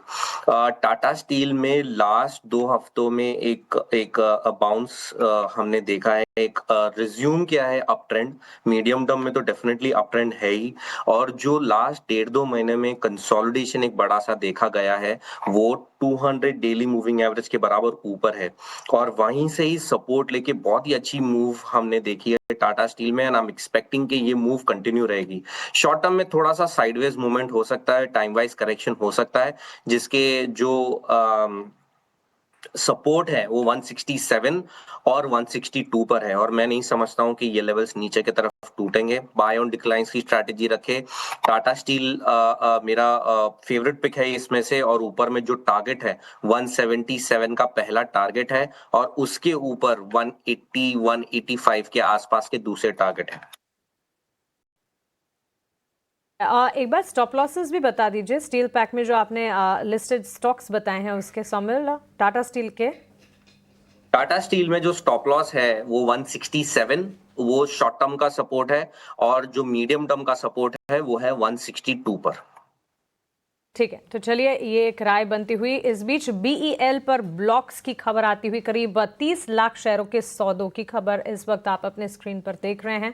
BEL और साथ साथ इटर्नल पर भी 92 लाख शेयरों के सौदे इटर्नल पर होते हुए नजर आ रहे हैं। पिछले दिनों हमने देखा था प्लेटफॉर्म फीस में बढ़ोतरी के ठीक बाद food delivery space eternal Swiggy focus radar पर थे। इस वक्त ये बड़े ब्लॉक्स हैं, ब्लॉक्स का इम्पैक्ट बाजार खुलने के साथ साथ कैसा आएगा इस पर खास तौर से हम नजर रखेंगे, लेकिन BEL के स्टॉक प्राइस पर भी नजर रखिएगा, वहां पर भी एक ब्लॉक की खबर आती हुई दिख रही है। इसके अलावा भी जो तमाम ब्लॉक्स हैं एजेंसीज और सूत्रों के हवाले से इस वक्त जो ब्रेकिंग है वो सारे आपके स्क्रीन पर हम लगातार फ्लैश कर रहे हैं, इस पर भी नजर रहेगी। लेकिन मुंबई में बारिश और महाराष्ट्र में बारिश को लेकर भी लगातार फोकस है ज़रूर, बिकॉज हम देख रहे हैं कि ऑलमोस्ट मानसून का सीजन तो खत्म हो चुका है, लेकिन बारिश जो है वो खत्म होने का नाम नहीं ले रही है। रत्नेश, एक टेक आपसे एग्री रिलेटेड स्पेस पर जानना चाहूंगी। बड़ा ही वॉलेटाइल जैसे बाजार का हाल है, वैसे ही इस वक्त इस साल बारिश का हाल भी रहा। जब बारिश की सीजन एब्सोल्यूट थी तब बारिश उतनी नहीं हो पा रही थी, लेकिन अब जब बारिश की सीजन खत्म होनी चाहिए तब महाराष्ट्र में रेड अलर्ट। इनफैक्ट आज सुबह से मुंबई में तो भारी बारिश है। कैसे देख रहे हैं इक्विटी मार्केट में fertilizer space, agri related counters और ट्रैक्टर्स की भी तो बिक्री बढ़ी है। जी बिल्कुल, फर्टिलाइजर स्टॉक्स में हमको मोमेंटम समय समय पर देखने को मिलता है। अभी देखेंगे तो काफी टाइम से एक लंबा कंसोलिडेशन सभी फर्टिलाइजर स्टॉक्स में देखने को मिल रहा है। तो कुछ जो फर्टिलाइजर स्टॉक्स जो हमेशा आउट परफॉर्म करते जैसे कि फैक्ट, तो फैक्ट में काफी अच्छा कंसोलिडेशन यहाँ पे देखने को मिल रहा है। एक यहाँ पे ब्रेकआउट का थोड़ा सा वेट रहेगा 1020 1025 के आसपास में। जब ये एक नया ब्रेकआउट यहाँ पे हमको देखने को मिलेगा, यहाँ पे एक बुलिश फॉर्मेशन यहाँ पे देखने को मिलेगा इसके ऊपर, तब मुझे इससे लगता है कि एक अच्छी तेजी यहाँ पे देखने को मिलेगी जो 1090 1100 रुपए तक क्लिक रहेगी। वो थोड़ा सा वेट करेंगे अभी इसमें फैक्ट में 1020 के ऊपर में, तब फिर यहाँ पे एक तेजी की मेरी सलाह रहेगी। और रहा जिस तरह से आपने ट्रैक्टर का कहा, तो काफी अच्छी तेजी हमको ऑलरेडी एक ऑटो में थोड़ी सी देखने को मिल रही है। पर अभी यहाँ पे एक स्पॉट देखे या दूसरे स्टॉक्स भी देखे तो उसमें कंसोलिडेशन वापस से चल रहा है। एक तेजी देखने वाला, बाकी एक अच्छे लेवल पे अपने आ चुका है। मुझे ऐसा लगता है 3600 का लेवल काफी अच्छा है स्पॉट का। तो ये एक स्टॉप लॉस यहाँ पे बनता है जिसमें ऊपर में तेजी यहाँ पे 3900 तक वापस से देखने को मिल सकती है। चलिए, तो यहाँ पर एक इम्पैक्ट आता हुआ और इस वक्त आईएमडी की तरफ से ताज़ा बयान। बीती रात से ही हम देख रहे हैं मुंबई में लगातार बारिश जारी है। आज सुबह तो तेज़ बारिश चल रही थी और भारी बारिश के कारण रेड अलर्ट जारी किया गया है आईएमडी की तरफ से। आईएमडी ने मुंबई के लिए रेड अलर्ट जारी किया है। मुंबईकर से हमारी हिदायत, हमारी एडवाइस है कि सेफ्टी और प्रिकॉशनरी मेजर्स को ध्यान में रखते हुए बाहर निकलें, बिकॉज वीक डे है, सोमवार की शुरुआत हो चुकी है और इस तरह की बारिश के कोई संकेत थे नहीं और इसी वजह से छुट्टियां नहीं हैं। लेकिन बीती रात से लगातार बारिश जारी है और तेज बारिश आज सुबह से चल रही है, जिसके चलते आईएमडी ने मुंबई में रेड अलर्ट जारी किया है। चलिए, ऑन दिस नोट एक छोटे से ब्रेक के लिए हम रुक रहे हैं। ब्रेक के उस पार मार्केट्स लाइव लेकर वापस लौटेंगे, आप बने रहें।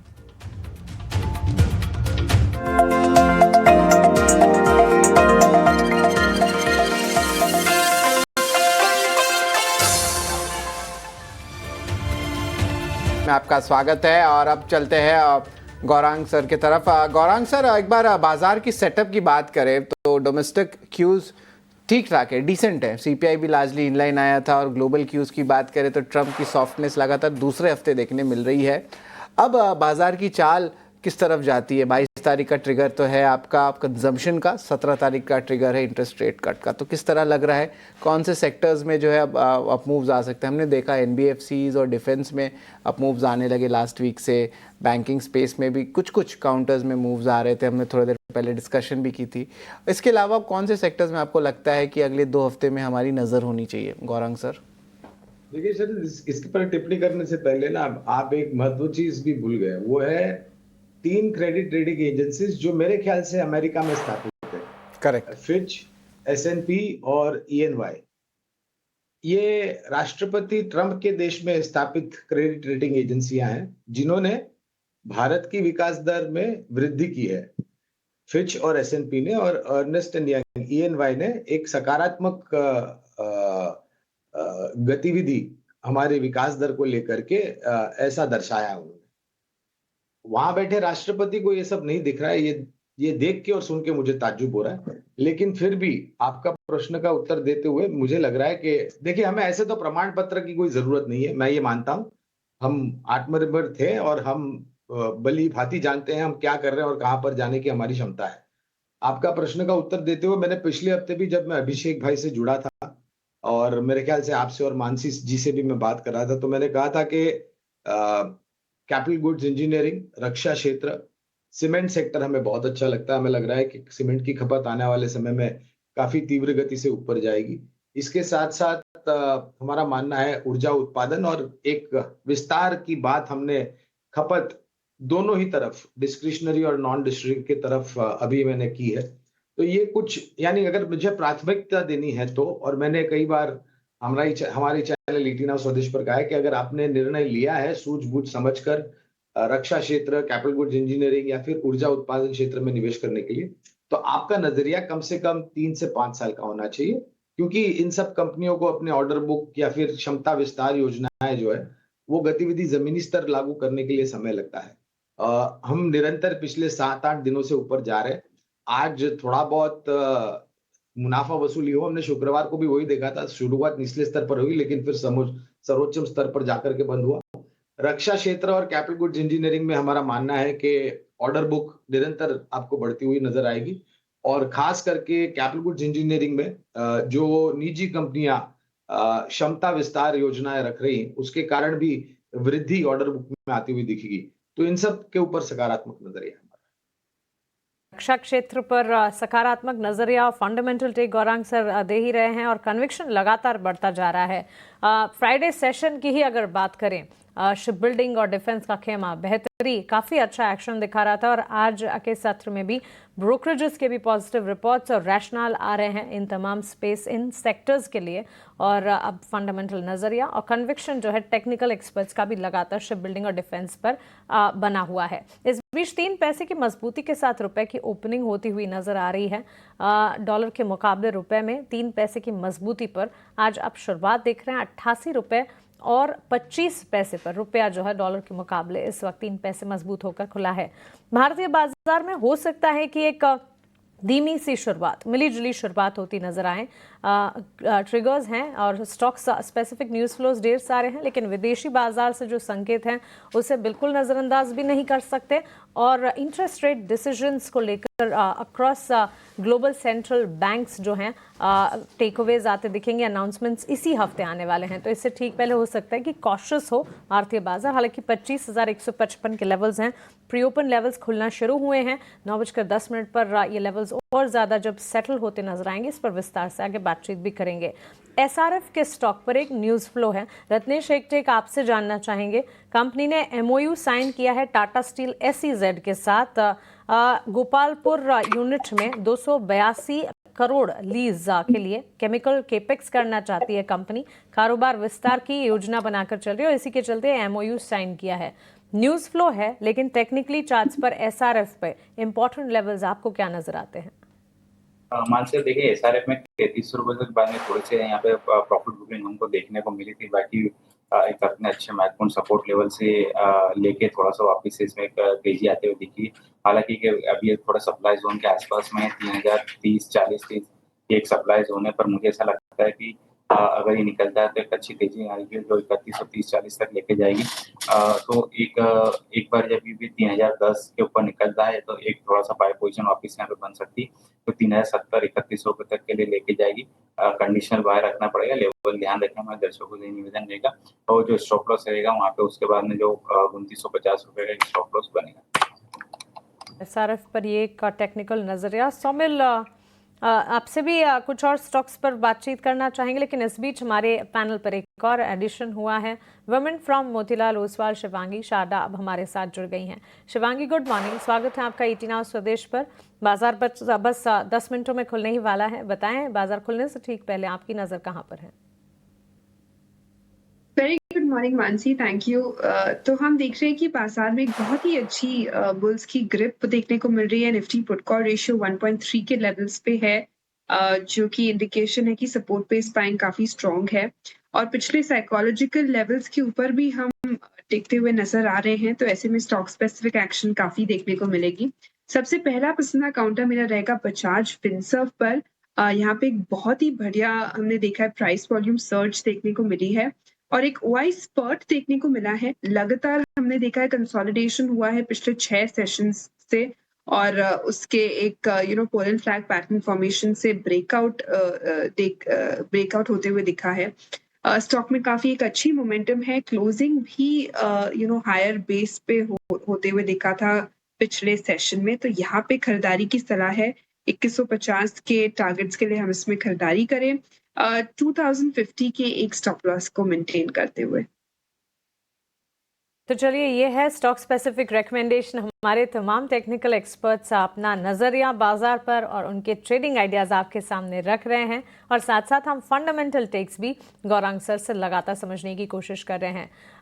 गौरांग सर, आपसे रियल एस्टेट सेक्टर पर एक व्यू ज़रूर जानना चाहूँगी और आज तो इन पर्टिकुलर हमें Delhi based, Noida based real estate sector पर बातचीत करनी चाहिए, बिकॉज न्यूज़ फ्लोज आए हैं कि शायद दिल्ली में जल्दी ही नोएडा में इन पर्टिकुलर स्काई स्क्रेपर्स अब नजर आएंगे। यूपी सरकार ने नोएडा में बिल्डर्स को राहत दी है और रेजिडेंशियल बिल्डिंग की ऊंचाई पर जो पाबंदी थी उसे हटाया गया है। ये तो एकमात्र न्यूज़ फ्लो है, लेकिन ओवरऑल आपका टेक रियल एस्टेट पर जानना चाहूंगी। अब साइकिल की बातचीत लगातार रियल एस्टेट में हम करते आए हैं, यहाँ से आगे कैसे देख रहे हैं इस सेक्टर की चाल को आप? तो मानसी, देखिए, ये अच्छी बात है कि राज्य स्तर पर सरकार रियल एस्टेट सेक्टर के लिए कामकाज कर रही है और नीतियों में परिवर्तन कर रहा है। लेकिन उसके साथ साथ आपको जो यूटिलिटीज है, महानगर पालिका जो है हर एक राज्य में, उनको भी अपने तरफ से कर्तव्य निभाना चाहिए। सड़कों को दुरुस्त करना चाहिए और ड्रेनेज सिस्टम को भी आपको दुरुस्त करना चाहिए। अगर टावर बनेंगे तो वहां पर ऊर्जा और पानी की जरूरत पड़ेगी वगैरह वगैरह, तो ये सब चीजें भी ध्यान में रख करके आपको अनुमति देनी चाहिए। बहरहाल आपको पता है बंबई में क्या परिस्थिति है। तो मेरा मानना है कि ये परिवर्तन, और इसके पहले भी मानसी अगर आप देखने जाए तो 4-5 करोड़ 6 करोड़, या फिर अभी हाल में आपने डीएलएफ का नाम लिया, उसने मेरे ख्याल से ऐतिहासिक स्तर पर एनसीआर रीजन में एक बड़ा प्रोजेक्ट पूरी तरीके से बिक गया था। और बंबई में भी मेरे ख्याल से डीएलएफ ने ही एक नया प्रोजेक्ट अंधेरी या कहीं पर लॉन्च किया था वेस्टर्न सबर्ब्स में, वो भी पूर्ण रूप से ऐतिहासिक समय पर बिक गया था, ऐतिहासिक समय में बिक गया था। तो पसंद आता है क्षेत्र। मेरी नम्र विनंती ईटी नाउ स्वदेश के दर्शकों को ये होगी कि आप दाम देख करके निवेश मत कीजिए, काम देख करके निवेश कीजिए। अर्थात जो सक्षम और मजबूत बैलेंस शीट है वहां पर bye quality, don't by quantity. DLF, Godrej properties, Shobha limited, Prestige estates, Obra reality, ये कुछ नाम है रियल एस्टेट क्षेत्र से जुड़ी हुई कंपनी जहां पर बुनियादी तर्क के आधार पर हमारी रिसर्च टीम की तरफ से खरीदारी की जाए। गौरांग सर, बहुत ही अच्छी एडवाइस दी है हमारे मार्केट पार्टिसिपेंट्स को आपने इस सेक्टर को प्ले आउट करने के लिए, क्योंकि कंफ्यूजन रहती है सेक्टर में। आप मूव्स भी देखते हैं, मोमेंटम भी हम देखते हैं, लेकिन इस सेक्टर में लार्जर प्लेयर्स भी है, छोटी मझोली कंपनियां भी हैं और ज्योग्राफी वाइज भी ढेर सारी कंपनियां हैं। साउथ में अलग कंपनियां, नॉर्थ वाइज अलग और मुंबई बेस्ड रियल एस्टेट भी अलग। तो किस तरह से स्ट्रैटेजाइज करना चाहिए, ये सवाल अमूमन होता है मार्केट पार्टिसिपेंट्स के मन में। Thanks for that advice. Railway stocks पर सौमिल आपसे एक टिक जानना चाहूंगी। रेल टेल पर आपसे राय लेंगे, लेकिन उससे पहले शरद है हमारे साथ, 9 के नवरत्न की लिस्ट लेकर जुड़ गए हैं। शरद बताएं। जी बिल्कुल, यहाँ पे देखें तो इस हमारे 9 के नवरत्न में एएमसी स्टॉक्स जो है थोड़ी सी जो है नेगेटिव रिएक्शन यहाँ पे आ सकती है। सेबी ने कहा कि maximum permissible exit load cut इसको जो है 5% से घटा के 3% कर दिया जाएगा। हालांकि दूसरे साइड देखें बीएसई सीडीएसएल एंजल वन के लिए जो है पॉजिटिव न्यूज़ फ्लो है, क्योंकि कोई एडवर्स न्यूज़ नहीं आया आपका एफएनओ कॉन्ट्रैक्ट्स को लेके। जो लॉन्गर टर्म एफएनओ कॉन्ट्रैक्ट्स रहेंगे तो स्टॉक के लिए पॉजिटिव रहेगा, और अभी कोई अपडेट शेयर करने के लिए नहीं है, ये सेबी चेयरपर्सन कहे हैं। तो लास्ट ट्रेडिंग सेशन में अप मूव देखा और अभी भी अब जो है अप मूव हमें बीएससी में देखने मिल रही है। टाटा टेक जर्मनी में जो है एक एक्सपेंशन कर रहे, $75 बिलियन का येस टेक ग्रुप को अधिग्रहण करने वाले हैं। ईपीएस पॉजिटिव रहेगी 1 साल से ही। अदानी पावर की बात करें तो 25 साल का पावर सप्लाई एग्रीमेंट साइन किया है बिहार स्टेट पावर जनरेशन के साथ, और लगभग स्टॉक के लिए सपोर्टिव रहेगा। अपोलो हॉस्पिटल्स 30% स्टेक अक्वायर कर रहे हैं इंटरनेशनल फाइनेंस से वापस अपोलो हेल्थ और लाइफस्टाइल में, और कुल 1250 करोड़ रुपए का पेमेंट रहेगा। और ऑन्कोलॉजी स्टेट में भी 570 करोड़ का इन्वेस्टमेंट रहेगा। इंजीनियर्स इंडिया के लिए बड़ा पॉजिटिव न्यूज़ फ्लो है। 618 करोड़ रुपए का बड़ा ऑर्डर जो है इनको अफ्रीका से मिल रहा है, स्टॉक के लिए सपोर्टिव है। वही वोल्टस ब्लू स्टार के लिए भी पॉजिटिव न्यूज़ फ्लो है। जिस तरह गवर्नमेंट ने जो पीएलआई स्कीम है उसको एक्सटेंड कर दिया गया 1 महीने के लिए। एनसीआर बेस्ड रियलिटी प्लेयर्स पे भी नज़र रखिएगा, DLF, signature global, max estate जैसे स्टॉक्स, क्योंकि यूपी गवर्नमेंट ने जो हाइट रिस्ट्रिक्शंस है उसको रिमूव कर दिया है रेजिडेंशियल बिल्डिंग्स पे नोएडा में, यानी कि आपको स्काई स्क्रैपर्स भी देखने मिल सकते हैं। तो एनसीआर बेस्ड रियलिटी स्टॉक्स जो है उनमें जो है पॉजिटिव रिएक्शन देखने मिल सकता है। गुड़गांव वाले बहुत सारे बिल्डर्स शायद आपको नोएडा में भी देखने मिले, और of course pan India players भी धीरे धीरे करके अपनी प्रेजेंस नोएडा में बढ़ा रहे हैं। बिग बोल ब्रोकरेज यूनाइटेड स्पिरिट्स रहेगा। जेफरीज की रिपोर्ट आई, इनिशिएट कवरेज किया है, टारगेट प्राइस 1570 का रखा है और खरीदारी की राय आई है। तो ये 9 के नवरत्न स्टॉक्स है जिस पे आपकी नज़र होनी चाहिए, यहाँ पे आपको एक्शन दिखेगा। इंडस्ट्रीज की खरीदारी की राय के साथ कवरेज की शुरुआत है। यूनाइटेड स्पिरिट्स पर 1570 के टारगेट्स एंटिसिपेट करके चल रहे हैं। यूएसएल प्री ओपन में भी मजबूती दिखा रहा है। बस 4 मिनट बचे हैं बाजार की शुरुआत को। 25,100 के लेवल के पार तो शायद निफ्टी खुलने की तैयारी कर ही लेगा और कामयाबी भी शायद हासिल हो, बिकॉज प्री ओपन में हम देख रहे हैं 25,100 के पार के levels. Somal, coming back to you, RailTel के स्टॉक प्राइस में न्यूज फ्लो के चलते शायद एक इम्पैक्ट आ जा सकता है। कंपनी को लेटर ऑफ एक्सेप्टेंस मिला है 210 करोड़ प्रोजेक्ट का BEPC नाम की कंपनी से। करीब 2% की तेजी के साथ खुलने की तैयारी कर रहा है ये stock. Absolutely.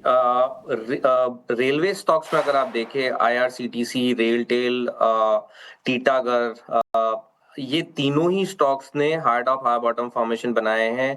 20-40 daily moving average के ऊपर चल रहा है, which is a very good sign. High top high bottom है और बहुत सारे छोटे छोटे पैटर्न्स ऊपर की तरफ टूटे हैं on the hourly charts, which is a great sign. अगर रेलटेल की हम बात करें, एक नीचे में सपोर्ट है which is around 40 daily moving average, which is 364। इसको एक स्टॉप लॉस रख के ऊपर में मुझे लगता है कि पहला टारगेट 405 का होगा और दूसरा टारगेट 425 पे। तो ये 2 टारगेट के लिए आप एक पोजिशनल ट्रेड ले सकते हैं। शिवांगी, गोडफ्रे फिलिप्स पर आपसे एक राय जानना चाहेंगे। न्यूज़ फ्लो का इम्पैक्ट हो सकता है कि आज के सत्र में देखने को मिले। 2:1 के बोनस का ऐलान किया है कंपनी ने, जिसकी रिकॉर्ड डेट 16 सितंबर यानी कि कल की है। अब आज इस इवेंट से ठीक एक दिन पहले हम देख रहे हैं ऑलमोस्ट 2% के गेंस के साथ खुलने की तैयारी जरूर कर रहा है ये स्टॉक, लेकिन 11,000 तक के लेवल्स भी देख चुका है after the announcement of this event. अब आज के सत्र के लिए क्या राय होगी? जी मानसी, गोडफ्रे फिलिप्स की अगर हम स्ट्रक्चर को देखें तो यहाँ पे हमने देखा है कि एक पिछले 7 महीनों के एक हायर बॉटम फॉर्मेशन के बाद थोड़ी बहुत सॉफ्टनेस देखने को मिल रही है ये स्टॉक में। डेली बेसिस पे भी हमने देखा है कि स्टॉक हालांकि अपने की एक्सपोनेंशियल मूविंग एवरेजेस के ऊपर है, बट मोमेंटम हल्का सा फिजल आउट होते हुए जरूर दिखा है। तो यहाँ पे इम्पोर्टेंट है कि ये 10,500 के ऊपर होल्ड करे, तब यहाँ पे हम एक बाय कॉल इनिशिएट करेंगे, बिकॉज फिर ये मोमेंटम जो है वो कंटिन्यू होते हुए दिखेगी हायर सोर्स के लिए। तो रिस्क रिवॉर्ड के लिहाज से 10,500 के लेवल्स के लिए वेट करें। 500 के लेवल का इंतजार, 10,300 पर शायद एक खुल जाए, उसके बाद वापस से इसे एक बार रिविजिट जरूर करेंगे। लेकिन चलिए बाजार की शुरुआत पर अब फोकस करते हैं और आज के सत्र में ढेर सारे स्पेसेस हैं और न्यूज़ फ्लोज है, जिसके चलते आपको इम्पैक्ट देखने को मिलेगा मार्केट्स में। FMCG, ऑटोमोबाइल, कंजम्पशन के पूरे स्पेस पर तो नजर रखेगा ही, लेकिन इसके अलावा फार्मा, हेल्थ केयर, डायग्नोस्टिक से जुड़ी कंपनियों के लिए भी न्यूज़ फ्लोज आना शुरू हुए हैं। कुछ न्यूज़ पॉजिटिव, कुछ न्यूज़ नेगेटिव, लेकिन याद रखिए फ्राइडे सेशन में फार्मा सेक्टर मेटल के ठीक साथ साथ बाजार को संभालने का काम कर रहा था। आउट परफॉर्मेंस जिन 2 सेक्टर्स में थी, सबसे पहले मेटल और उसके ठीक बाद फार्मा स्पेस में भी मजबूती थी।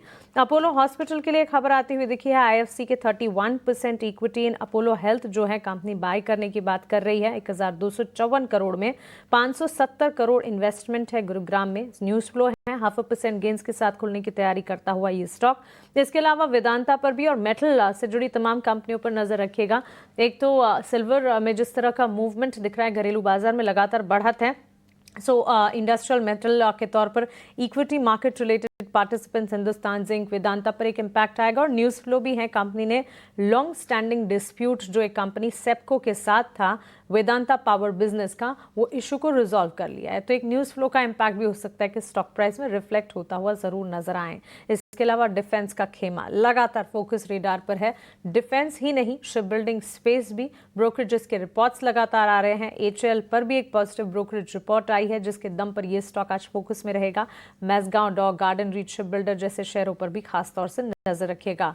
नॉट जस्ट दैट, इसके अलावा engineers India limited, Alembic pharma, RailTel, SRF जैसे काउंटर्स हैं जो कि खबरों के दम पर न्यूज़ फ्लोज के लिहाज से फोकस रेडार पर रहेंगे, तो इस पर खास में नजर रखनी होगी। चलिए बाजार की शुरुआत इस वक्त अब आप अपने स्क्रीन पर देखेंगे। बैंक निफ्टी में सुधार के साथ शुरुआत के संकेत, और इसके अलावा निफ्टी पर भी हम देख रहे हैं मजबूती। एटलीस्ट 25,100 के लेवल को तो हमने इंटैक्ट रखा ही रखा है।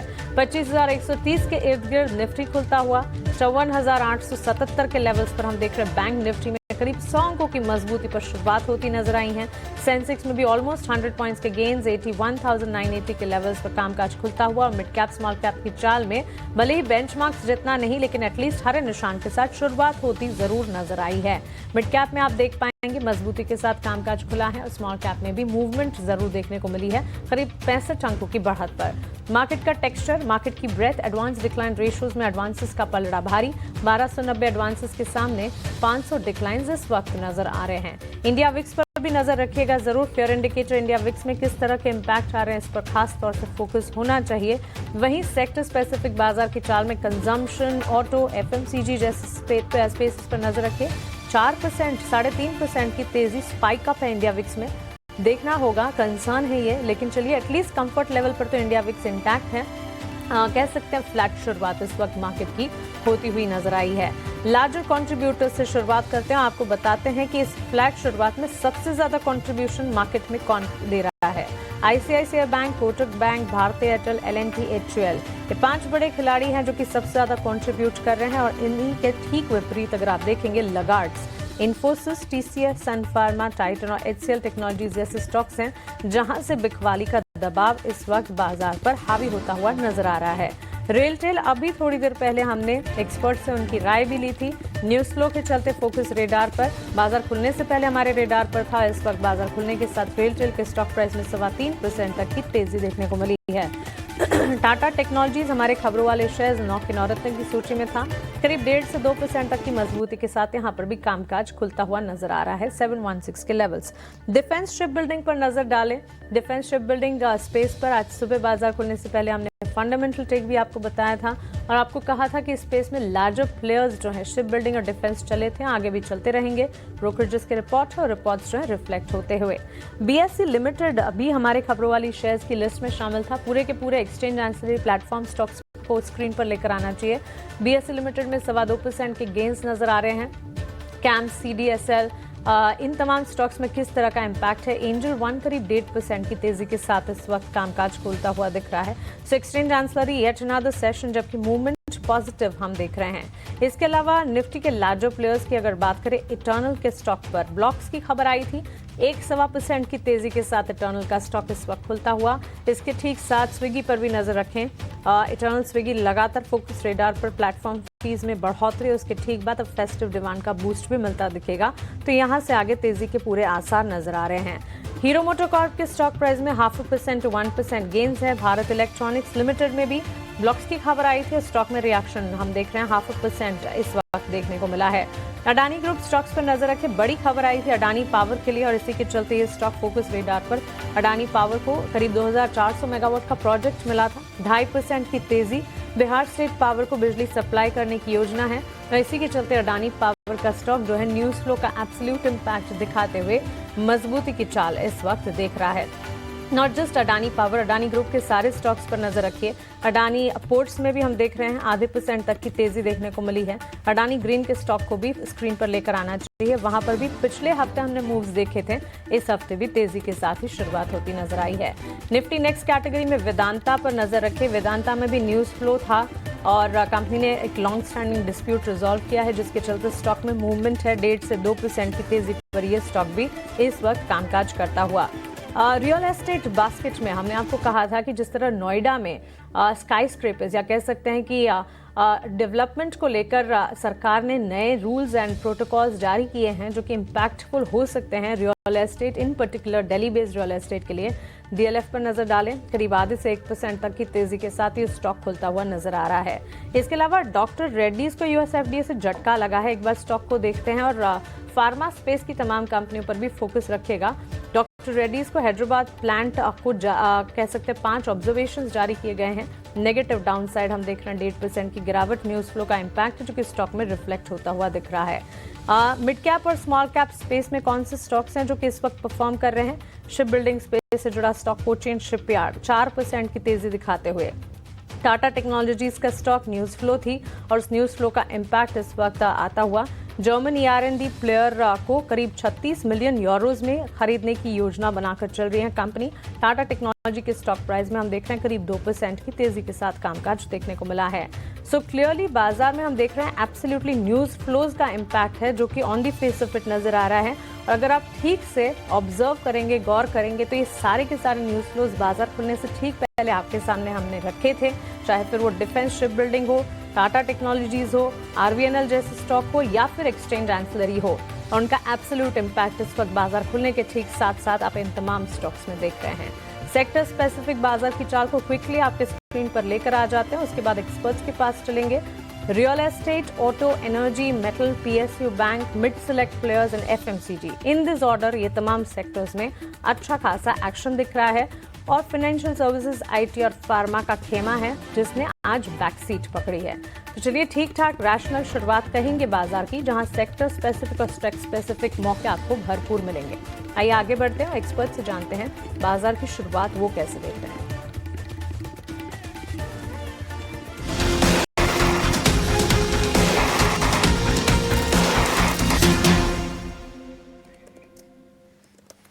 तो स्वागत है आपका ओपनिंग ट्रेड में और दो अहम स्टॉक्स है जिस पे हम नजर डालेंगे। और हमारा ओपनिंग का खिलाड़ी है इंजीनियर्स इंडिया। 618 करोड़ रुपए का बड़ा ऑर्डर जो है अफ्रीकन से देखने मिला है। और देखिए स्टॉक पे अच्छी मोमेंटम आ रही है। और हमने आपको पॉइंट आउट भी कर दिया था, सुबह से ही बता रहे थे, 9 के नवरत्न में भी था, स्टॉक 3% ऊपर है। ओपनिंग का फिसड्डी यह है KRBL में जो है हमें भारी गिरावट देखने मिल रही है। खबर तो है इंडिपेंडेंट डायरेक्टर के रेजिग्नेशन का, लेकिन उसके अंदर बहुत सारे डिटेल्स दिए गए, बहुत सारे एलिगेशंस कंपनी के अगेंस्ट आए हैं। 10-12 एलिगेशंस है, हमने पढ़ा भी था थोड़ा, लेकिन हमने सोचा कि रिएक्शन उतना ज़्यादा नहीं होगा। लेकिन देखिए स्टॉक 11% गिर गया, 400 के जो है नीचे ट्रेड कर रहा है। तो इस पर जो हम डिटेल्ड एनालिसिस और सवाल भी कंपनी को पूछेंगे कि ऐसा क्या ये सच है। अगर ये सच है तो और ज़्यादा जो है हम जवाब मांगेंगे कंपनी से। लेकिन चलिए ओपनिंग के खिलाड़ी और ओपनिंग के फिसड्डी हम आपको बता दिए, लेकिन ओपनिंग ट्रेड पे एक एक करके चलते हैं, बात करते हैं। शिवांगी, गुड मॉर्निंग, बताएं आपके ओपनिंग ट्रेड क्या रहेगी? जी वेरी गुड मॉर्निंग शरद। हम देख रहे हैं कि डिफेंस स्पेस में बहुत ही अच्छी फॉलो अप बाइंग देखने को मिल रही है। मेरे रडार पे यहाँ पे है HAL। जिस तरह से यहाँ पे पिछले 3 सेशन से डिलीवरी वॉल्यूम्स भी इंक्रीज हुए हैं प्राइस सर्ज के साथ, ये एक कंफर्मेशन है कि एक बहुत ही एक अच्छी fresh leg of rally continue होते हुए दिखेगी यहाँ पे। तो यहाँ पे खरीदारी की सलाह रहेगी। नेक्स्ट जो टारगेट्स है 5000 के लिए हम इस पे नजर रखें, 4720 के एक स्टॉप लॉस के साथ। बिल्कुल, तो HAL पे जो है नज़र रखिए। और यहाँ पे देखिए तो डिफेंस थीम पे जो है अच्छी मोमेंटम आ रही है। लास्ट ट्रेडिंग सेशन में थोड़ी देर पहले हम बात भी कर रहे थे कि 1% का डिलीवरी आया है और अब जो है थोड़ी सी इंस्टी बाइंग भी देखने मिल रही है, तो यहाँ पे कुछ सपोर्ट आएगा। सोमिल, आपके क्या रहेंगे ओपनिंग ट्रेड? मेरा ओपनिंग ट्रेड होगा MCX पर। MCX में आज एक छोटा सा फ्लैग पैटर्न ऊपर की तरफ टूटा है ऑन द डेली चार्ट्स। 20 और 40 डेली मूविंग एवरेज के आसपास ही MCX ट्रेड कर रहा है। मुझे लगता है बहुत अच्छी रैली देखने मिलेगी यहाँ पर। स्टॉप लॉस रहेगा अराउंड 7750 और टारगेट होगा 8300 पर। ये बिल्कुल MCX पे भी जो है नज़र रखिए। जिस तरह एक्सचेंजेस रिलेटेड स्टॉक्स में जो है थोड़ी पॉजिटिव मोमेंटम देखने मिल रही है और हमने ये फ्राइडे से ही देख रहा था कि यहाँ पे जो है अच्छी बाइंग देखने मिल रही है। गौरांग सर, आपकी क्या रहेंगे ओपनिंग व्यूज़? यहाँ पे आपने बहुत सही कहा था कि जो जिस तरह cement, infra, capital goods space पे जो है बुलिश नज़रिया बन ही रहा है, इसके अलावा आपको कुछ और अच्छा लग रहा है? देखिए बैंकिंग, BFSI स्पेस में भी सेलेक्ट नेम्स तो अच्छा कर रहे हैं। तो हेल्थ केयर मेरे ख्याल से शरद एक और क्षेत्र है। और जब मैं हमारे चैनल 18 हाउस प्रदेश पर फार्मा क्षेत्र पर बात करता हूं तो एक टिप्पणी अवश्य करता हूं कि दवाई बनाने वाली कंपनियों के साथ साथ चिकित्सा या फिर आपके स्वास्थ्य को जो चिकित्सा की जरूरत पड़ती है, यानी कि हॉस्पिटल्स, और उसके साथ साथ डायग्नोस्टिक सेंटर्स भी आप ध्यान में रखें। और ये पूरा एक ब्रह्मांड बनाता है। तो Apollo hospital, Fortis health care और मैक्स हेल्थ, ये कुछ हॉस्पिटल्स से जुड़ी हुई कंपनियां हैं जो बुनियादी तर्क के आधार पर पसंद आती हैं। और जो डायग्नोस्टिक्स क्षेत्र का मैंने नाम लिया तो वहां पर डॉक्टर लाल पैथ लैब्स काफी कुछ विस्तार योजनाएं ये कंपनियां कर रही हैं और जिस प्रकार से आने वाले भविष्य में इस क्षेत्र को लेकर के स्वास्थ्य को लेकर के लोग जो जागरूक हो रहे हैं, मेरे ख्याल से एक सकारात्मक असर आने का अंदाजा हमें है और ये आपको आंकड़ों में भी परिवर्तन होता हुआ नजर आएगा। ऑलराइट, तो चलिए ये एक हेल्थ केयर स्पेस पर और यस डिफेंसिव के तौर पर फार्मा हेल्थ केयर डायग्नोस्टिक ने लगातार बाजार को संभाला है और ये एक इम्पैक्ट आता दिखेगा भी आने वाले दिनों में भी। ब्रोकरेजेस के भी फोकस रेडार पर हेल्थ केयर स्पेस है। फंडामेंटल टेक गौरांग सर की तरफ से भी इस वक्त आता हुआ हमें नजर आ रहा है। इस बीच कुछ और स्टॉक्स जहां पर मूव्स पॉजिटिव हैं, संवर्धना मदरसन के चार्ट्स को पुल अप करना चाहिए। वहां पर भी बाजार की शुरुआत के साथ साथ एक मूव टुवर्ड्स पॉजिटिविटी देखने मिली थी। अब भी 2.25% की तेजी के साथ ये स्टॉक ट्रेड करता हुआ 106-107 के लेवल्स पर। शिवांगी, एक टेक आपसे जानना चाहेंगे संवर्धना मदरसन पर।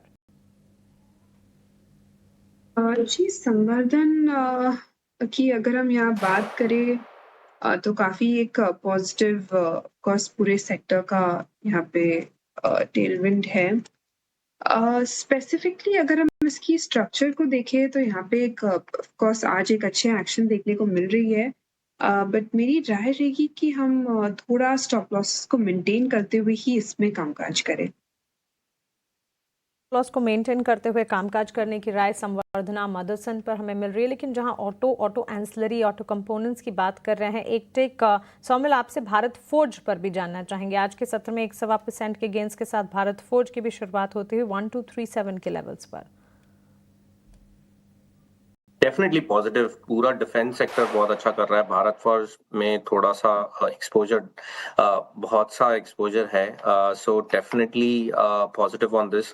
High top high bottom formation आज के दिन में मुझे लगता है कि 200 डेली एक्सपोनेंशियल मूविंग एवरेज के ऊपर एक क्लोजिंग मिल सकती है। That is a very good signal for the stock और ये मीडियम टर्म में बहुत ही पॉजिटिव मूव होगा। एक पोजिशनल अगर ट्रेड लेना है, शॉर्ट टर्म में मैं एक्सपेक्ट नहीं करूंगा कि ट्रेड लें, लेकिन in the medium term outlook में 1180 के आसपास एक स्टॉप लॉस रख के ऊपर में मुझे लगता है कि एक अच्छा टारगेट मिल सकता है। 1320 1330 के आसपास का एक टारगेट बनता है इस स्टॉक में, तो ये स्टॉप लॉस जरूर ध्यान में रखें। 1180 पे एक स्टॉप लॉस रखिए, आप पोजिशनली ट्रेड जरूर कर सकते हैं भारत फौज को। ट्रेड करने की राय भारत फोर्ज में इस वक्त बनती हुई। गौरांग सर, आईटी सेक्टर पर एक टेक आपसे जानना चाहूंगी। यूएस मार्केट्स में आईटी हैवी इंडेक्स नैस्डैक में रिकॉर्ड लेवल्स पर क्लोजिंग हमने लास्ट सेशन में देखी है। वहां पर लगभग आईटी सेक्टर से जुड़ी तमाम कंपनियां काफ़ी अच्छा प्रदर्शन दिखा भी रही हैं। पिछले दिनों हमने देखा भी ओरेकल में किस तरह से अच्छे मूव्स आते हुए दिखे एंड ओवरऑल लार्जर आईटी हो चाहे छोटी, वहां पर काफ़ी अच्छा एक्शन है। अब भारतीय बाजार में भी आईटी स्पेस ने कमबैक करने की कोशिश ज़रूर की है, लेकिन उतना बड़ा एक्शन अब तक नहीं देख पाए हैं हम। क्या भारतीय आईटी स्पेस में भी एक इवेंचुअल इम्पैक्ट आता दिखेगा? आपका टेक क्या है?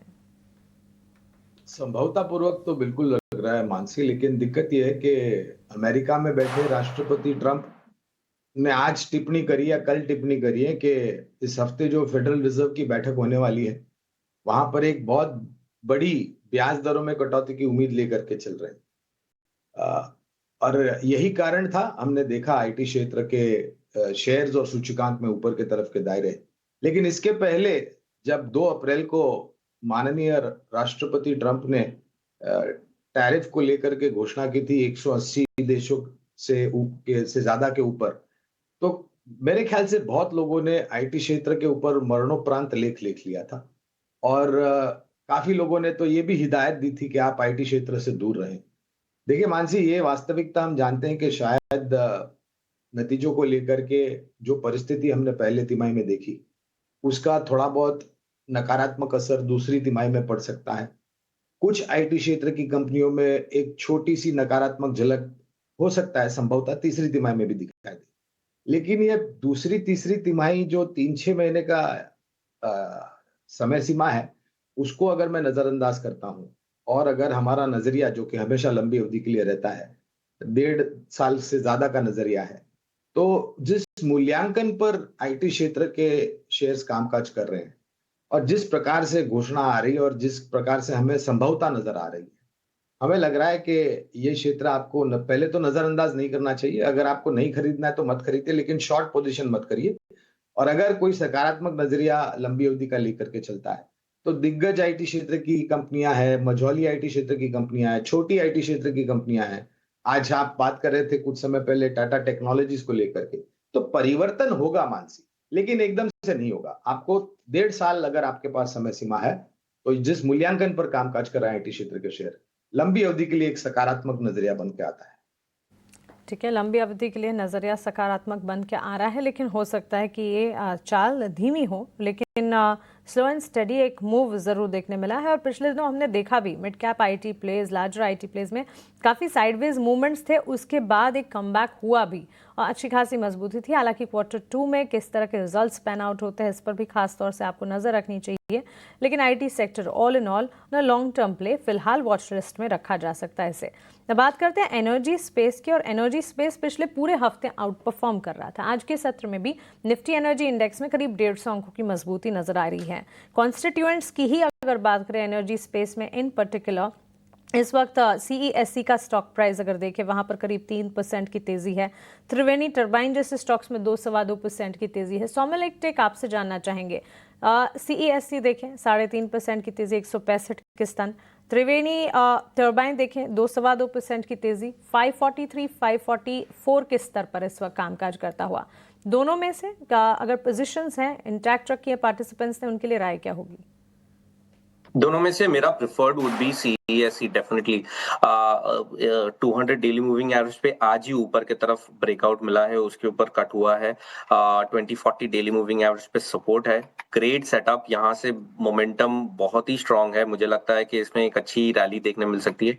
In the short term target would be 172 और मीडियम टर्म में टारगेट्स होंगे 180 के।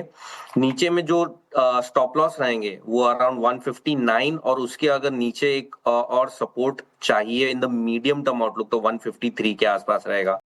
ये स्टॉक में जो हमने पूरी रैली देखी फ्रॉम 120 से 180 तक, ये पूरी रैली का एक रिट्रेसमेंट खत्म हुआ है। अब ये मीडियम टर्म आउटलुक में एक नेक्स्ट रैली इसमें शुरू हुई है, तो बहुत अच्छी रैली इसमें देखने मिल सकती है for medium term positional view.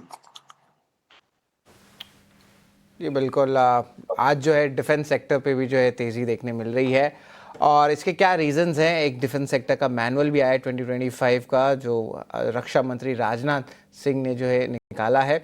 क्या है ये प्रोक्योरमेंट और क्यों इंपॉर्टेंट है, और लगातार 2 दिन में सारे डिफेंस स्टॉक्स में तेज़ी क्यों आ रही है, डिलीवरी क्यों इतनी अच्छी आ रही है, ये सारे डिटेल जो है हमें कनिष्का बताएंगी। कनिष्का, बताए डिफेंस स्पेस पे जो है क्या खबर आ रही है? डिफेंस स्टॉक्स आज स्पॉटलाइट में है क्योंकि डिफेंस मिनिस्टर राजनाथ सिंह ने नई डिफेंस प्रोक्योरमेंट मैनुअल 2025 को अप्रूवल दे दिया है। ये मैनुअल आर्म्ड फोर्सेस के लिए प्रोक्योरमेंट को सिंप्लीफाई करेगा। प्राइवेट प्लेयर्स, MSME, स्टार्टअप्स और DPSUs, इन सबको पार्टिसिपेट करने के लिए इनकरेज किया जा रहा है और दिए जा रहे हैं कई इंसेंटिव्स। एक बड़ा हाईलाइट है सप्लायर्स के लिए। अब डेवलपमेंट फेज में लिक्विडेटेड डैमेजेस यानी पेनल्टी चार्जेस नहीं लगेंगे। मतलब अगर R&D के दौरान प्रोजेक्ट डिले भी होता है तो कंपनीज पर फाइन नहीं लगेगा। प्रोटोटाइप स्टेज के बाद भी पेनल्टीज काफी कम होंगी, सिर्फ 0.1% नॉर्मली, मैक्सिमम 5% और एक्सट्रीम डिले पर 10% तक। इसके अलावा सप्लायर्स को मिलेगी गारंटीड ऑर्डर्स की फैसिलिटी 5 साल तक के लिए, एक्सटेंशंस भी एक्सपेक्टेड है और direct technical support armed forces की तरफ से। मैनुअल फील्ड लेवल अथॉरिटीज को एम्पावर करता है ये DPM 2025 ताकि डिसीजंस फास्ट हो सके, government to government procurement streamline हो और एक्स्ट्रा अप्रूवल्स हटाकर कंपटीशन को बूस्ट मिले। अगर लिस्टेड स्पेस की हम बात करें तो इसमें बेनिफिशियरीज हो सकते हैं प्राइवेट सेक्टर में जैसे कि L&T और भारत फोर्ज, इनोवेशन साइड पर डेटा पैटर्न, सोलर इंडस्ट्रीज और एमटा टेक, और PSUs में HAL, BEL, BDL और मैज़गार्ड जैसे प्लेयर्स, इन सबको फायदा मिल सकता है। तो कुल मिलाकर DPM 2025 एक बड़ा कदम है सेल्फ रिलायंस की तरफ और पूरे डिफेंस मिनिस्ट्री के लिए नए अपॉर्चुनिटीज होल्ड करता है। बिल्कुल, तो प्रोक्योरमेंट बढ़ रहा है, कैपेक्स बढ़ रहा है, और अहम बात है कि धीरे धीरे करके एक्सपोर्ट ऑर्डर्स में भी मोमेंटम आ रहा है। तो आप देख सकते हैं कि सारे ही डिफेंस रिलेटेड स्टॉक्स में एक अच्छी अप मूव है, हरे निशान में ट्रेड कर रहे हैं, उस पर भी जो है हमारी नज़र रहेगी। लेकिन गौरांग सर, एक बार डिफेंस स्पेस पे भी आपकी राय लेना चाहेंगे। यहाँ पे ऑफकोर्स न्यूज़ फ्लोज पॉजिटिव 3-4 एक साथ आ गए हैं और अच्छी मोमेंटम आ रही है और शिपयार्ड रिलेटेड स्टॉक्स में भी मोमेंटम आई है। किस तरह आप डिफेंस स्पेस को देख रहे हैं अब लंबे अवधि के लिए? बताएं कि यहाँ पे ऑफकोर्स आपने बहुत इंपॉर्टेंट पॉइंट भी कहा था कि यहाँ पे जो कैश फ्लोज कैसे आते हैं, एग्जीक्यूशन कैसे होते हैं, वो बहुत इंपॉर्टेंट रहता है। तो किस तरह डिफेंस स्पेस पे नज़र होनी चाहिए, गौरांग सर? देखिए शरद, पहले तो एक स्पष्टीकरण ये देना चाहूंगा कि 3-6 महीने के लिए आप कारोबार करेंगे तो मैं तो सक्षम नहीं हूं किसी प्रकार की टिप्पणी करने के लिए। लेकिन अगर आप बुनियादी तर्क के आधार पर लंबी अवधि के लिए करना चाहते हैं तो जैसे मैं पहले टिप्पणी कर रहा था, 3 से 5 साल की आप समय सीमा रखें। और ये इसलिए अनिवार्य है लंबी समय सीमा रखना क्योंकि ये जो ऑर्डर बुक्स होते हैं वो ऐसा नहीं है कि आज सुबह इनको एक लड़ाकू हवाई जहाज बनाने का ऑर्डर मिला और कल सुबह वो बना करके डिलीवरी कर दे। ये high complex, high technology, lot of precision वाले प्रोडक्ट्स होते हैं जहां पर एक पहले तो प्रोटोटाइप बनता है। प्रोटोटाइप को अनुमति मिलने के बाद कई सारे परीक्षा होती है, वो साझा रूप से पार करने के पश्चात, सकारात्मक प्रमाण पत्र बनने के पश्चात मास स्केल प्रोडक्शन होता है। वो चाहे आप लड़ाकू विमान ले लीजिए या फिर किसी प्रकार का मिसाइल ले लीजिए, surface to surface, air to surface, surface to sea या सी टू सरफेस या सी टू एयर, ये बहुत कॉम्प्लेक्स होते हैं और इसलिए अनिवार्य है कि आप लंबी, और मैं ये मानता हूं कि अगर आपको वास्तविकता में डिफेंस में बेहतर मुनाफा कमाना है तो 3 से 5 साल का नजरिया रखें ताकि ये ऑर्डर बुक एग्जीक्यूट होते जाएंगे, नतीजों में बेहतर आपको प्रदर्शन आएगा, आमदनी में बेहतर आंकड़े दिखाई देंगे और उसके कारण शुद्ध मुनाफे में आपको सकारात्मक नजरिया और उसका प्रतिबिंब जो है वो शेयर के दामों में पड़ेगा। तो रक्षा क्षेत्र, कैपिटल गुड्स इंजीनियरिंग, ऊर्जा उत्पादन, ये 3 क्षेत्र ऐसे जहां पर लंबी अवधि की समय सीमा अनिवार्य है। जहां तक आपका प्रश्न है उसका उत्तर देते हुए मेरे ख्याल से कुछ कंपनियां हैं सरकारी जो खरीदारी की सूची में है, उदाहरण के तौर पर कोचिन शिपयार्ड और BEL। इसके अलावा कुछ निजी क्षेत्र की कंपनियां हैं जैसा एस्ट्रा माइक्रो है, L&T भी रक्षा क्षेत्र में कुछ योगदान दे रही है। अभी आप भारत फोर्ज की बात कर रहे थे, आर्टिलरी आर्सेनल जो है हमारे आर्म्ड फोर्सेस का, वो इनको पर्याप्त रूप से, और कई सारी दूसरी कंपनियां हैं जो नए जमाने का युद्ध का जो स्तर होता है टेक्नोलॉजी ड्रिवन, उस पर योगदान दे रही है। तो देखिए क्षेत्र अच्छा लगता है लेकिन समय सीमा लंबी रखी है। गौरांग सर, आपकी बात से बिल्कुल इत्तेफाक रखते हैं और रक्षा क्षेत्र, कैपिटल गुड्स इंजीनियरिंग और ऊर्जा क्षेत्र पर लंबी अवधि का नजरिया जरूर रखना है। कन्विक्शन भरपूर है लेकिन उन्हें लॉन्ग टर्म प्ले बेहतरीन रिटर्न्स की पूरी गुंजाइश नजर आती है। गौरांग सर, बहुत शुक्रिया आपका हमारे साथ जुड़ने के लिए, सवालों के जवाब देने के लिए और अपना फंडामेंटल नजरिया बाजार का हमारे साथ शेयर करने के लिए। Thank you so much and have a nice day to you. बहुत बहुत धन्यवाद मानसी। चलिए आगे बढ़ते हैं और अब हमारे पैनल में, हमारे स्टूडियोज में कुणाल बोथरा भी जुड़ गए हैं। आइए कुणाल का स्वागत करें। Kunal, good morning. ठीक ठाक शुरुआत है और एंटिसिपेटेड था बिकॉज सेंट्रल बैंक्स की तरफ से डिसीजंस आने हैं, इकोनॉमिक इंडिकेटिव एक्शंस हैं, ट्रिगर्स विदेशी बाजार से मिले जुले थे। कैसे देख रहे हैं मार्केट ओपनिंग को आप और आपके ट्रेड्स क्या होंगे? तो डिसेंट ओपनिंग है आई वुड से, बिकॉज अगर हम लास्ट 4 से 5 दिनों की मार्केट की एक्शन देखें तो almost on an average 100 point की इंडेक्स की मूव आ रही है लगातार। तो उस लिहाज से अगर हम सॉफ्ट ओपनिंग भी दे रहे हैं, स्टॉक स्पेसिफिक अगर हम देख रहे हैं तो वाइब्रेंसी और एक्शन बहुत अच्छा है, सेक्टर्स में फॉलो थ्रू मिल रहा है। तो जनरली हम कहते हैं कि जब सेक्टर्स या stocks high point of the day पे क्लोज करते हैं या वीक पे क्लोज करते हैं, क्या उनमें फॉलो थ्रू एक्शन आता है नेक्स्ट वीक स्टार्ट में, वो हम देख रहे हैं। कुछ एक स्पेसिस में बहुत अच्छा मूव आ रहा है, तो ये जनरली एक इंडिकेशन है कि मार्केट अभी भी पॉजिटिव टोन में ये वीक स्टार्ट कर रहा है।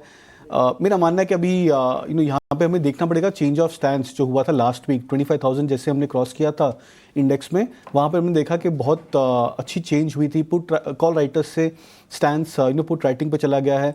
और जनरली जब हम कहते हैं कि बार बार जब ऐसा होता है एक स्ट्रॉन्ग साइकोलॉजिकल मार्क पर, तो वो एक स्ट्रॉन्ग बेस या एक सपोर्ट पॉइंट बन जाता है। तो मुझे ऐसा लग रहा है कि अगर इंट्राडे 25,000 के आसपास अगर स्पॉट लेवल पे निफ्टी आ जाती है तो वो एक अच्छा कॉन्ट्रा बाइंग जोन बन सकता है इंडेक्स ट्रेडर्स के लिए।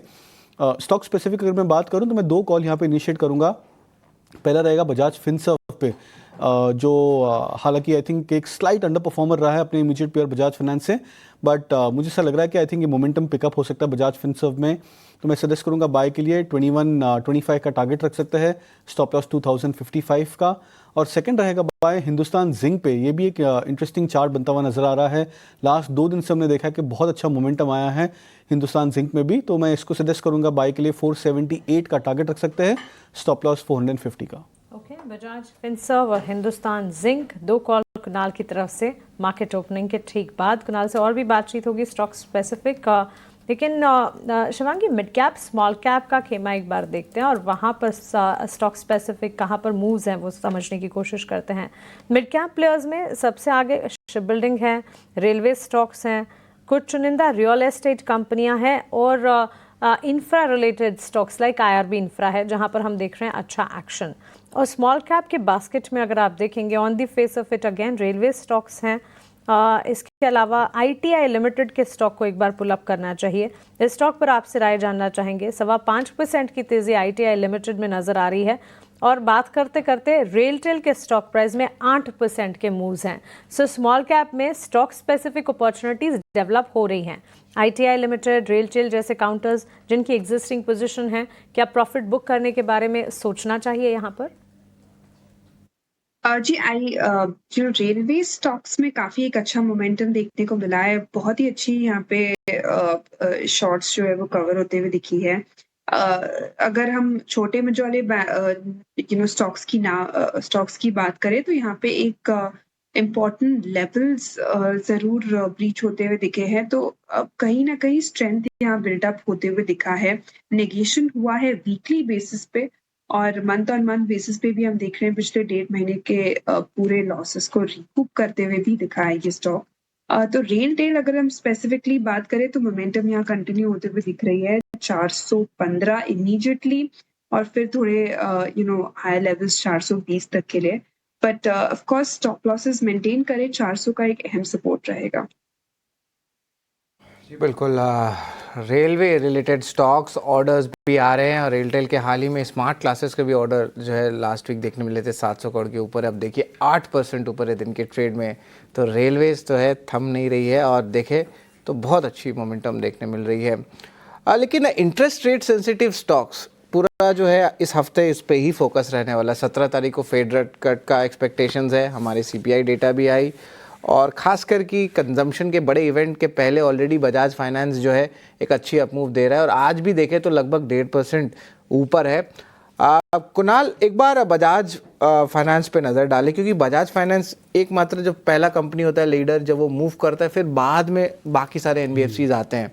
तो पहला सवाल आपसे ये रहेगा कि बजाज फाइनेंस का चार्ट चेक ले लेते हैं, फिर दूसरा कुछ सेलेक्ट NBFCs में कहाँ पे जो है रिस्क रिवॉर्ड रेशियो अच्छा है और DI बाइंग आ गई वो भी बताएं। तो पहला क्वेश्चन ये है बजाज फाइनेंस। तो बजाज फाइनेंस का एक क्लासिकल चार्ट है शरद यहाँ पे, बिकॉज लास्ट 3 वीक्स अगर हम चार्ट देखें तो उसकी कैंडलस्टिक पैटर्न जो चार्ट्स पे हम देख रहे हैं वो स्टार्कली डिफरेंट है लास्ट 4 या 5 महीने के प्राइस एक्शन में। और रिमेंबर आई थिंक वो एक ऐसा टाइम था जहाँ पे मार्च अप्रैल जून के आसपास में जब मार्केट ने बहुत अच्छा परफॉर्म किया था। वो फेज में भी बजाज फाइनेंस ने इतना स्ट्रॉन्ग कैंडलस्टिक पैटर्न ब्रेकआउट नहीं दिखाया जो लास्ट 2 हफ्ते में 3 हफ्ते में हम देख रहे हैं स्टॉक में। तो ये इंडिकेट कर रहा है कि जो वेव है वो कम्प्लीटली चेंज हो गया है, NBFC की तरफ टिल्ट हो गया है और यहाँ से मुझे ऐसा लग रहा है कि बहुत ही स्ट्रॉन्ग ब्रेकआउट आ सकता है। उसी लिहाज से मैंने बजाज फिनसर्व भी रेकमेंड किया है। तो अदर देन बजाज फिनसर्व अगर मैं एक और स्टॉक यहाँ पे पिक करना चाहूँ तो वो रहेगा श्रीराम फाइनेंस। ये भी एक अंडर परफॉर्मिंग स्टॉक रहा है। स्टॉक 200 मूविंग एवरेज के नीचे ट्रेड कर रहा था। मुझे ऐसा लग रहा है कि आई थिंक 630-640 के लेवल्स को क्रॉस करके श्रीराम फाइनेंस भी एक बहुत अच्छा बेस बिल्डिंग बना रहा है और यहाँ पे भी अच्छा पिकअप हो सकता है प्राइस एक्शन। AB कैपिटल एक ऐसा स्टॉक है जिसपे मैं ऑलरेडी बहुत बुलिश रह चुका हूँ। मुझे ऐसा लग रहा है 280-290 के रेंज में जो स्टॉक ट्रेड कर रहा है ये भी एक अच्छा जोन बन सकता है शॉर्ट टर्म ट्रेडर्स के लिए, जहाँ पे वो 300-308 का टारगेट एक्सपेक्ट कर सकते हैं AB कैपिटल पर भी। बिल्कुल। और टारगेट प्राइस क्या रहेगा AB कैपिटल का? तो 308 के आसपास का एक मीडियम टर्म टारगेट रख सकते हैं स्टॉक पे और स्टॉप लॉस 278 का। बिल्कुल। तो इंटरेस्ट रेट सेंसिटिव स्टॉक्स पे भी जो है डिस्कशन में थोड़ा बढ़ाना चाहता हूँ, खास करके मेरे नज़र में PSU बैंक्स का सेटअप अच्छा लग रहा है। एक बार शिवानगी PSU बैंक्स में एक बार आप नज़र डालें, यहाँ पे कौन से बैंक्स में जो है चार्ट सेटअप अच्छा लग रहा है ज़रा बताएं। पोजिशनली तो कुछ काउंटर्स अच्छे लग रहे हैं और निफ्टी PSU बैंक इंडेक्स भी डिसेंटली ऊपर है। ज़रा बताएं शिवानगी, PSU स्पेस में बैंकिंग खेमे पे आपकी कहाँ पे नज़र है? जी, बैंकिंग स्पेस की अगर हम बात करें, यहाँ पे छोटे मझौले PSU स्पेस के जो स्टॉक्स है उसमें काफी एक अच्छा एक्शन देखने को मिल रहा है। इनफैक्ट लास्ट वीक ही हमने रेकमेंड भी किया था PNB, उस पे ही रीआइट्रेट करते हैं बाय कॉल को। यहाँ पे हमने देखा है PNB अपने सपोर्ट लेवल से काफी एक स्ट्रेंथ के साथ टर्न होते हुए दिखा है और पिछले 2 महीनों के एक हॉल्ट के बाद वापस स्टॉक में एक अच्छी स्ट्रेंथ देखने को मिल रही है। स्टॉक अब अपने RSI पॉजिटिव भी दिखाते हुए नजर आ रहा है, तो यहाँ पे खरीदारी की सलाह रहेगी। नेक्स्ट 111 के टारगेट्स के लिए हम इसमें निवेश करें, 106 के एक स्टॉप लॉस को मेंटेन करते हुए। ये बिल्कुल धन्यवाद शिवानगी, आप हमारे साथ जुड़े। शिवानगी, आपकी डिस्क्लोजर क्या रहेगी? जी बिल्कुल, जितने भी स्टॉक्स के बारे में हमने डिस्कशन की है इनमें मेरा पर्सनल होल्डिंग तो नहीं है, बट मोतीलाल ओसवाल या क्लाइंट्स के हो सकते हैं। जी बिल्कुल, धन्यवाद शिवानगी। यहाँ पे देखिए तो थोड़ी सी जंप इंडिया विक्स में ज़रूर आ रही है, लेकिन अभी भी कंफर्टेबल लेवल्स पे है।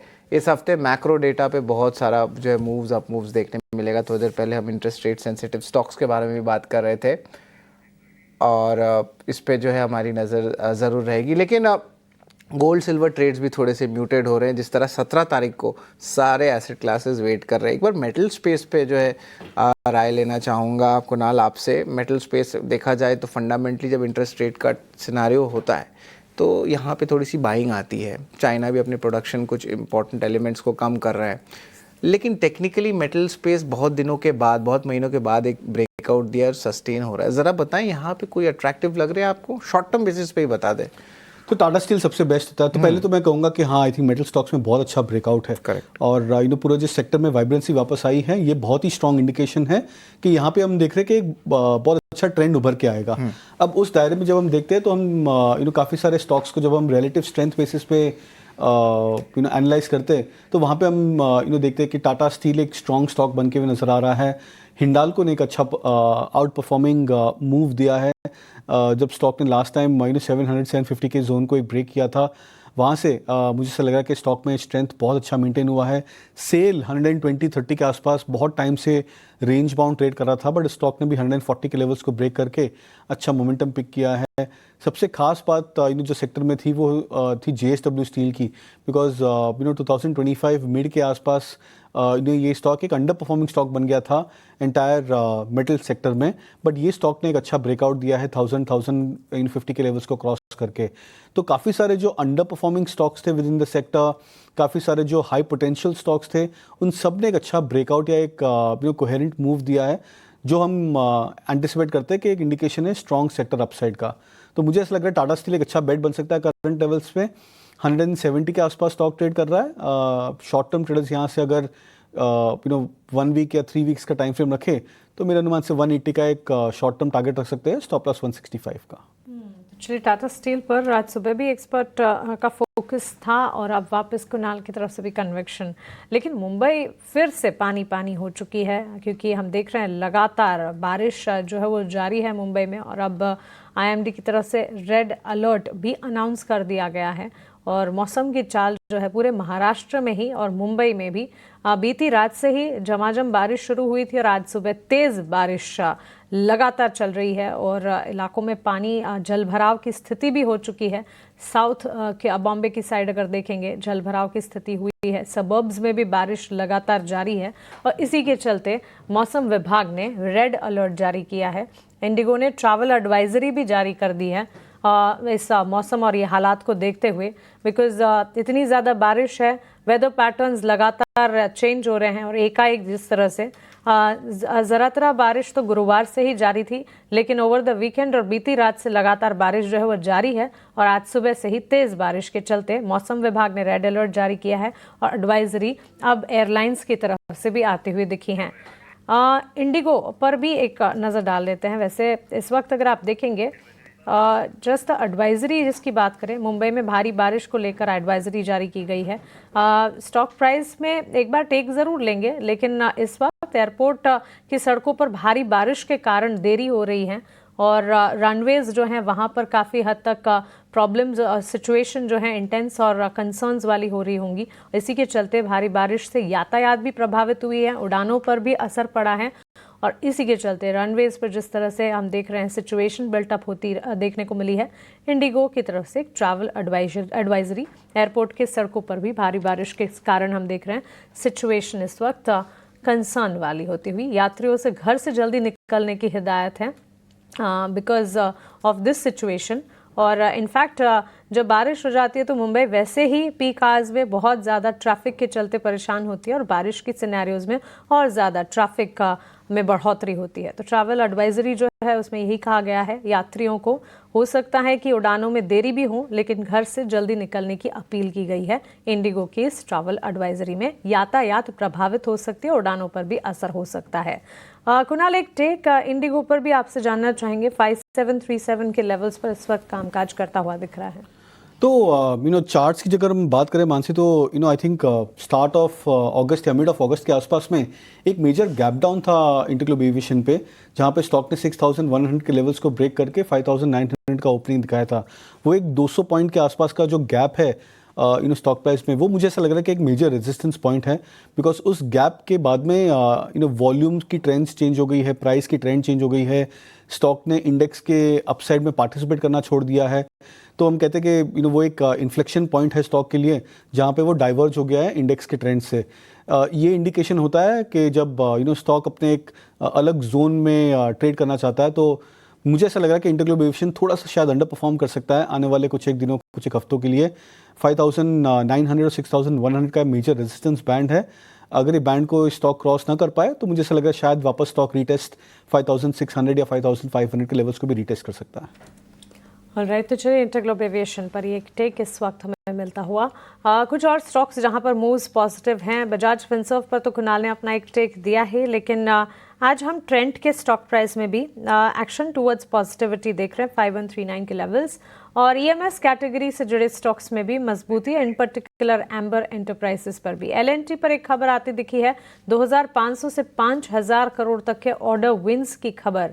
2500 से 5000 करोड़ की रेंज में कंपनी को ऑर्डर मिला है, एजेंसी के हवाले से ये खबर है, और ये खबर सबसे पहले 18 नाउ स्वदेश आप तक पहुंचा रहा है। सूत्रों के हवाले से, एजेंसीज के हवाले से खबर मिलती हुई 0.5% गेंस के साथ 3600 के लेवल्स पर स्टॉक में इस वक्त हम देख रहे हैं कामकाज, और इस खबर का असर पड़ता है या नहीं देखेंगे। स्लो एंड इवेंचुअल मूव तो है, लेकिन एलएनटी ऑर्डर विंस के चलते लगातार फोकस रेडार पर रहती है, और ताज़ा खबर यही है कि कंपनी को in the range of 2500 to 5000 crore orders मिल रहे हैं। एजेंसी से खबर है, लेकिन कुणाल एक टेक एलएनटी पर आपसे जानना चाहेंगे। इसमें मैं काफ़ी बुलिश रहूँगा। इनफैक्ट मुझे ऐसा लग रहा है कि आई थिंक ये जो जोन है 3600 के आसपास एलएनटी पर, ये बहुत ही अच्छा कॉन्ट्रा बाइंग जोन बनता है स्टॉक्स में। काफ़ी सारे टेक्निकल फैक्टर्स है, स्टॉक में रिस्क रिवॉर्ड बहुत फेवरेबल है बिकॉज वो अपने लोअर एंड पे ट्रेड कर रहा है। हालांकि स्टॉक एक हाईली कोरिलेटेड स्टॉक है निफ्टी 50 से, तो जब हम कहते हैं कि अगर इंडेक्स में मोमेंटम या अपू वापस आता है तो एलएनटी जनरली एक अच्छा लार्ज कैप स्टॉक बनता है जो इंडेक्स के ट्रेंड्स को मिमिक करता है। तो उस लिहाज से मुझे ऐसा लग रहा है कि 3600 पे एक अच्छा बाय बन सकता है एलएनटी पर। शॉर्ट टर्म ट्रेडर्स यहाँ पे 3700 3750 का टारगेट रख सकते हैं, और स्टॉप लॉस 3550 का। ओके, 3550 का stop loss, further upside anticipated है, न्यूज़ फ्लो पॉजिटिव है, टारगेट ऊपरी तरफ कुणाल क्या बताएं आपने? 3700 3750। ठीक है, 3700 पहला लक्ष्य, 3750 दूसरा लक्ष्य। इसे ध्यान में रखते हुए एलएनटी अगर पोजीशन है इंटैक्ट रखें, यहाँ से फर्दर अपसाइड के पूरी आसार नजर आते हैं, और न्यूज़ फ्लो भी है जो कि पॉजिटिव है। लेकिन एम्बर एंटरप्राइज के स्टॉक को एक बार पुल अप करते हैं, और एम्बर एंटरप्राइज की जहाँ हम बात कर रहे हैं, लगातार स्टॉक में पॉजिटिव मूव्स हैं। 1 साल की चाल देखनी चाहिए, 6 महीने की चाल देखनी चाहिए, और आज के सत्र में भी हम मूव देख रहे हैं टुवर्ड्स पॉजिटिविटी। पिछले 1 साल में एम्बर एंटरप्राइजेस में करीब 80% के रिटर्न्स देखे जा चुके हैं। अच्छी खासी मजबूती हमने देखी है, जिसमें से पिछले 6 महीने में ही करीब 25% तक के रिटर्न्स नजर आए हैं, और पिछले 5 ट्रेडिंग सेशन में स्टॉक कुणाल करीब 8 से 9% चल गया है। आज के सत्र में भी करीब 1.5% की तेजी, लगातार अपमूव्स नजर आ रहे हैं। लेकिन ये अपमूव्स इतने दिख चुके हैं, क्या यहाँ से ये तेजी की चाल थमने वाली है, या फिर इसी तरह के टेक्निकली चार्ट्स पर नजर आते हैं? जब हम ऐसे शॉर्ट टर्म ब्रेकआउट देखते हैं बार बार, तो सबसे बेस्ट स्ट्रैटेजी बनती है कि हम स्टॉक्स को मंथली या क्वार्टरली चार्ट्स पे देखें। तो बिकॉज वो हमें लॉन्गर टर्म ट्रेंड्स बताता है कि ये शॉर्ट टर्म ब्रेकआउट्स जो बार बार हो रहे स्टॉक में, ये सस्टेनेबल है या एक इंडिकेशन है कि एक नया अप ट्रेंड स्टार्ट हो रहा है लॉन्गर टर्म चार्ट्स में। तो क्वार्टरली चार्ट्स की अगर बात करें तो लास्ट 2 क्वार्टर्स में एम्बर एंटरप्राइजेस ने एक करेक्टिव फेज दिया था। 8000 के आसपास से स्टॉक करीबन 6600 के आसपास में 2 बार करेक्ट कर चुका था लास्ट 2 क्वार्टर्स में, बट इस बार स्टॉक ने वापस से उस 8000 के लेवल्स को ब्रेक किया है। तो जब हम कहते हैं कि स्टॉक बार बार एक करेक्टिव फेज में आके बाउंस कर जाता है और प्रीवियस हाइस को ब्रेक कर जाता है, तो ये लॉन्ग टर्म ट्रेंड्स के लिए बहुत ज़्यादा पॉजिटिव होता है। तो मेरा मानना है कि आई थिंक ये बहुत अच्छा चार्ट बन रहा है क्वार्टरली बेसिस पे भी, और मैं बुलिश रहूँगा एम्बर एंटरप्राइजेस पे। इनफैक्ट जो ये बेस बनाया था 7000 के आसपास का स्टॉक ने क्वार्टरली बेसिस पे, ये एक अच्छा सपोर्ट बन सकता है लॉन्ग टर्म ट्रेडर्स के लिए, और यहाँ से स्टॉक अपने अप ट्रेंड को बिल्ड कर सकता है, जो लास्ट ऑलरेडी इसने 8 से 10 क्वार्टर पहले किया था 2023 में, जब इसने एक ट्रेंड स्टार्ट किया था। जी बिल्कुल, तो EMS पे जो है हमारी नज़र रहेगी amber enterprise. Thank you very much Kunal, आप हमारे साथ जुड़े और अहम व्यूज़ आपने बताया मार्केट्स का। लेकिन एक स्टॉक है KRBL, यहाँ ये स्टॉक पे जो है हमने ओपनिंग का फिसड्डी भी था, ये हमारा स्टॉक में भारी गिरावट देखने मिल रही है। लगभग 11% गिर गया था, थोड़ी सी रिकवरी है, लेकिन अभी भी 9% गिरा हुआ है। जिस तरह इंडिपेंडेंट डायरेक्टर ने रेजिग्नेशन दिया, लेकिन बहुत सारे एलिगेशंस जो है कंपनी ने दिया है, इसके क्या एलिगेशंस हैं और इसका क्या रैमिफिकेशंस हो सकता है, इसके सारे डिटेल्स हमें वरुण बताएंगे। वरुण, KRBL में हुआ क्या है? एक इंडिपेंडेंट डायरेक्टर ने रेजिग्नेशन दिया, लेकिन उसके साथ 10-12 पॉइंट्स उन्होंने लिखा है, और पहले भी KRBL में कुछ कॉर्पोरेट गवर्नेंस इश्यूज हुए थे, हिस्ट्री बताता है इस स्टॉक में। लेकिन इस बार नया क्या है, ये बताएं। देखिए, इस बार नया ये है कि इस कंपनी के जो इंडिपेंडेंट डायरेक्टर थे अनिल कुमार चौधरी साहब, उन्होंने रिज़ाइन कर दिया है। हालांकि इनके रेजिग्नेशन की खबर पहले आ चुकी थी, 9 सितंबर को ये पता चल चुका था कि ये रिज़ाइन कर चुके हैं, लेकिन रेजिग्नेशन के पीछे का कारण जो है वो अब पता चल रहा है, और कहीं ना कहीं ये बहुत तकलीफ वाली चीज़ है, जिसकी वजह से स्टॉक के इस तरह की गिरावट आपको देखने मिल रही है। अब जो रेजिग्नेशन के पीछे इन्होंने कारण दिया है वो सीधा का सीधा मैनेजमेंट के जिस तरह से काम करने के तरीके हैं और कॉर्पोरेट गवर्नेंस का इशू जो है उसके तरफ कहीं ना कहीं हाईलाइट करता है। क्योंकि ये कह रहे हैं कि किसी भी, इनके लेटर में इन्होंने कहा है कि किसी भी कंपनी को अच्छे तरह से काम करने के लिए गवर्नेंस का इशू सही तरीके से रहना चाहिए, और साथ ही साथ इंडिपेंडेंट जो व्यू है वो सामने रखना चाहिए। लेकिन ये सब जो है इस कंपनी के बोर्ड से पूरी तरह से नदारत है, ये इनको समझ में आ रहा है। और साथ ही साथ कुछ इश्यूज थे जिनको इन्होंने हाईलाइट किए थे, मैनेजमेंट के पास लेके गए, लेकिन उन चीज़ों पे ध्यान नहीं दिया गया। जिस तरह के इश्यूज़ के हाईलाइट कर रहे हैं उसमें यह है कि जो मिनट्स ऑफ मीटिंग होती है बोर्ड मीटिंग की, उसको बराबर से लिखा नहीं जाता था, उसको बराबर से सर्कुलेट नहीं किया जाता था। इसके अलावा कुछ इन्फॉर्मेशंस थी जिनको जानबूझ के रोका जाता था ताकि डिसीजन मेकिंग में इसका प्रभाव पड़ सके। इसके अलावा भी अगर आप देखेंगे तो कुछ राइट ऑफ्स किए गए थे जो कि बिल्कुल अनजस्टिफाइड थे। CSR फंड्स का इस्तेमाल जो है वो बराबर से नहीं हुआ। वेरिएबल पे जो है उसको सही तरीके से नहीं दिया गया। इसके अलावा जो ऑब्जेक्ट क्लास होता है कहीं ना कहीं उसको भी बराबर से नहीं किया गया, और उसमें काफ़ी सारे चेंजेस किए गए। जो ऑब्जेक्ट क्लास होता है किसी भी कंपनी का, वो भी गलत था। और साथ ही साथ बाहर के लोगों की तरफ से भी कुछ अनड्यू इंटरफेरेंस जो है वो कंपनी में चल रहा था, जिसके कारण बोर्ड की जो ओवरऑल कॉन्स्टिट्यूएंट्स है या फिर बोर्ड के काम करने के जो तरीके हैं उसमें अड़चनें आ रही थी।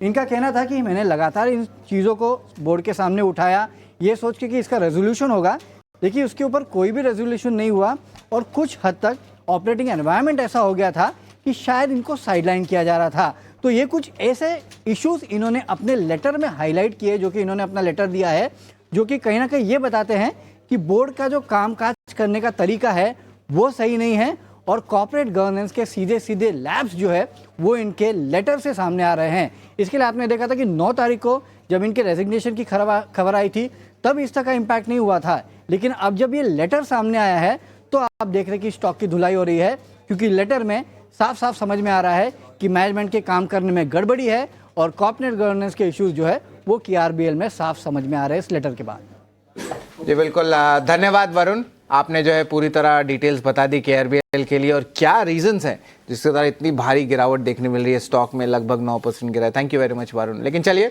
एक छोटा सा ब्रेक लेते हैं, और ब्रेक के उस पार जो है हम आपको कॉमोडिटी सेगमेंट पे जो है अहम रिसर्च और मार्केट के महारथी दोनों लेके आने वाले हैं।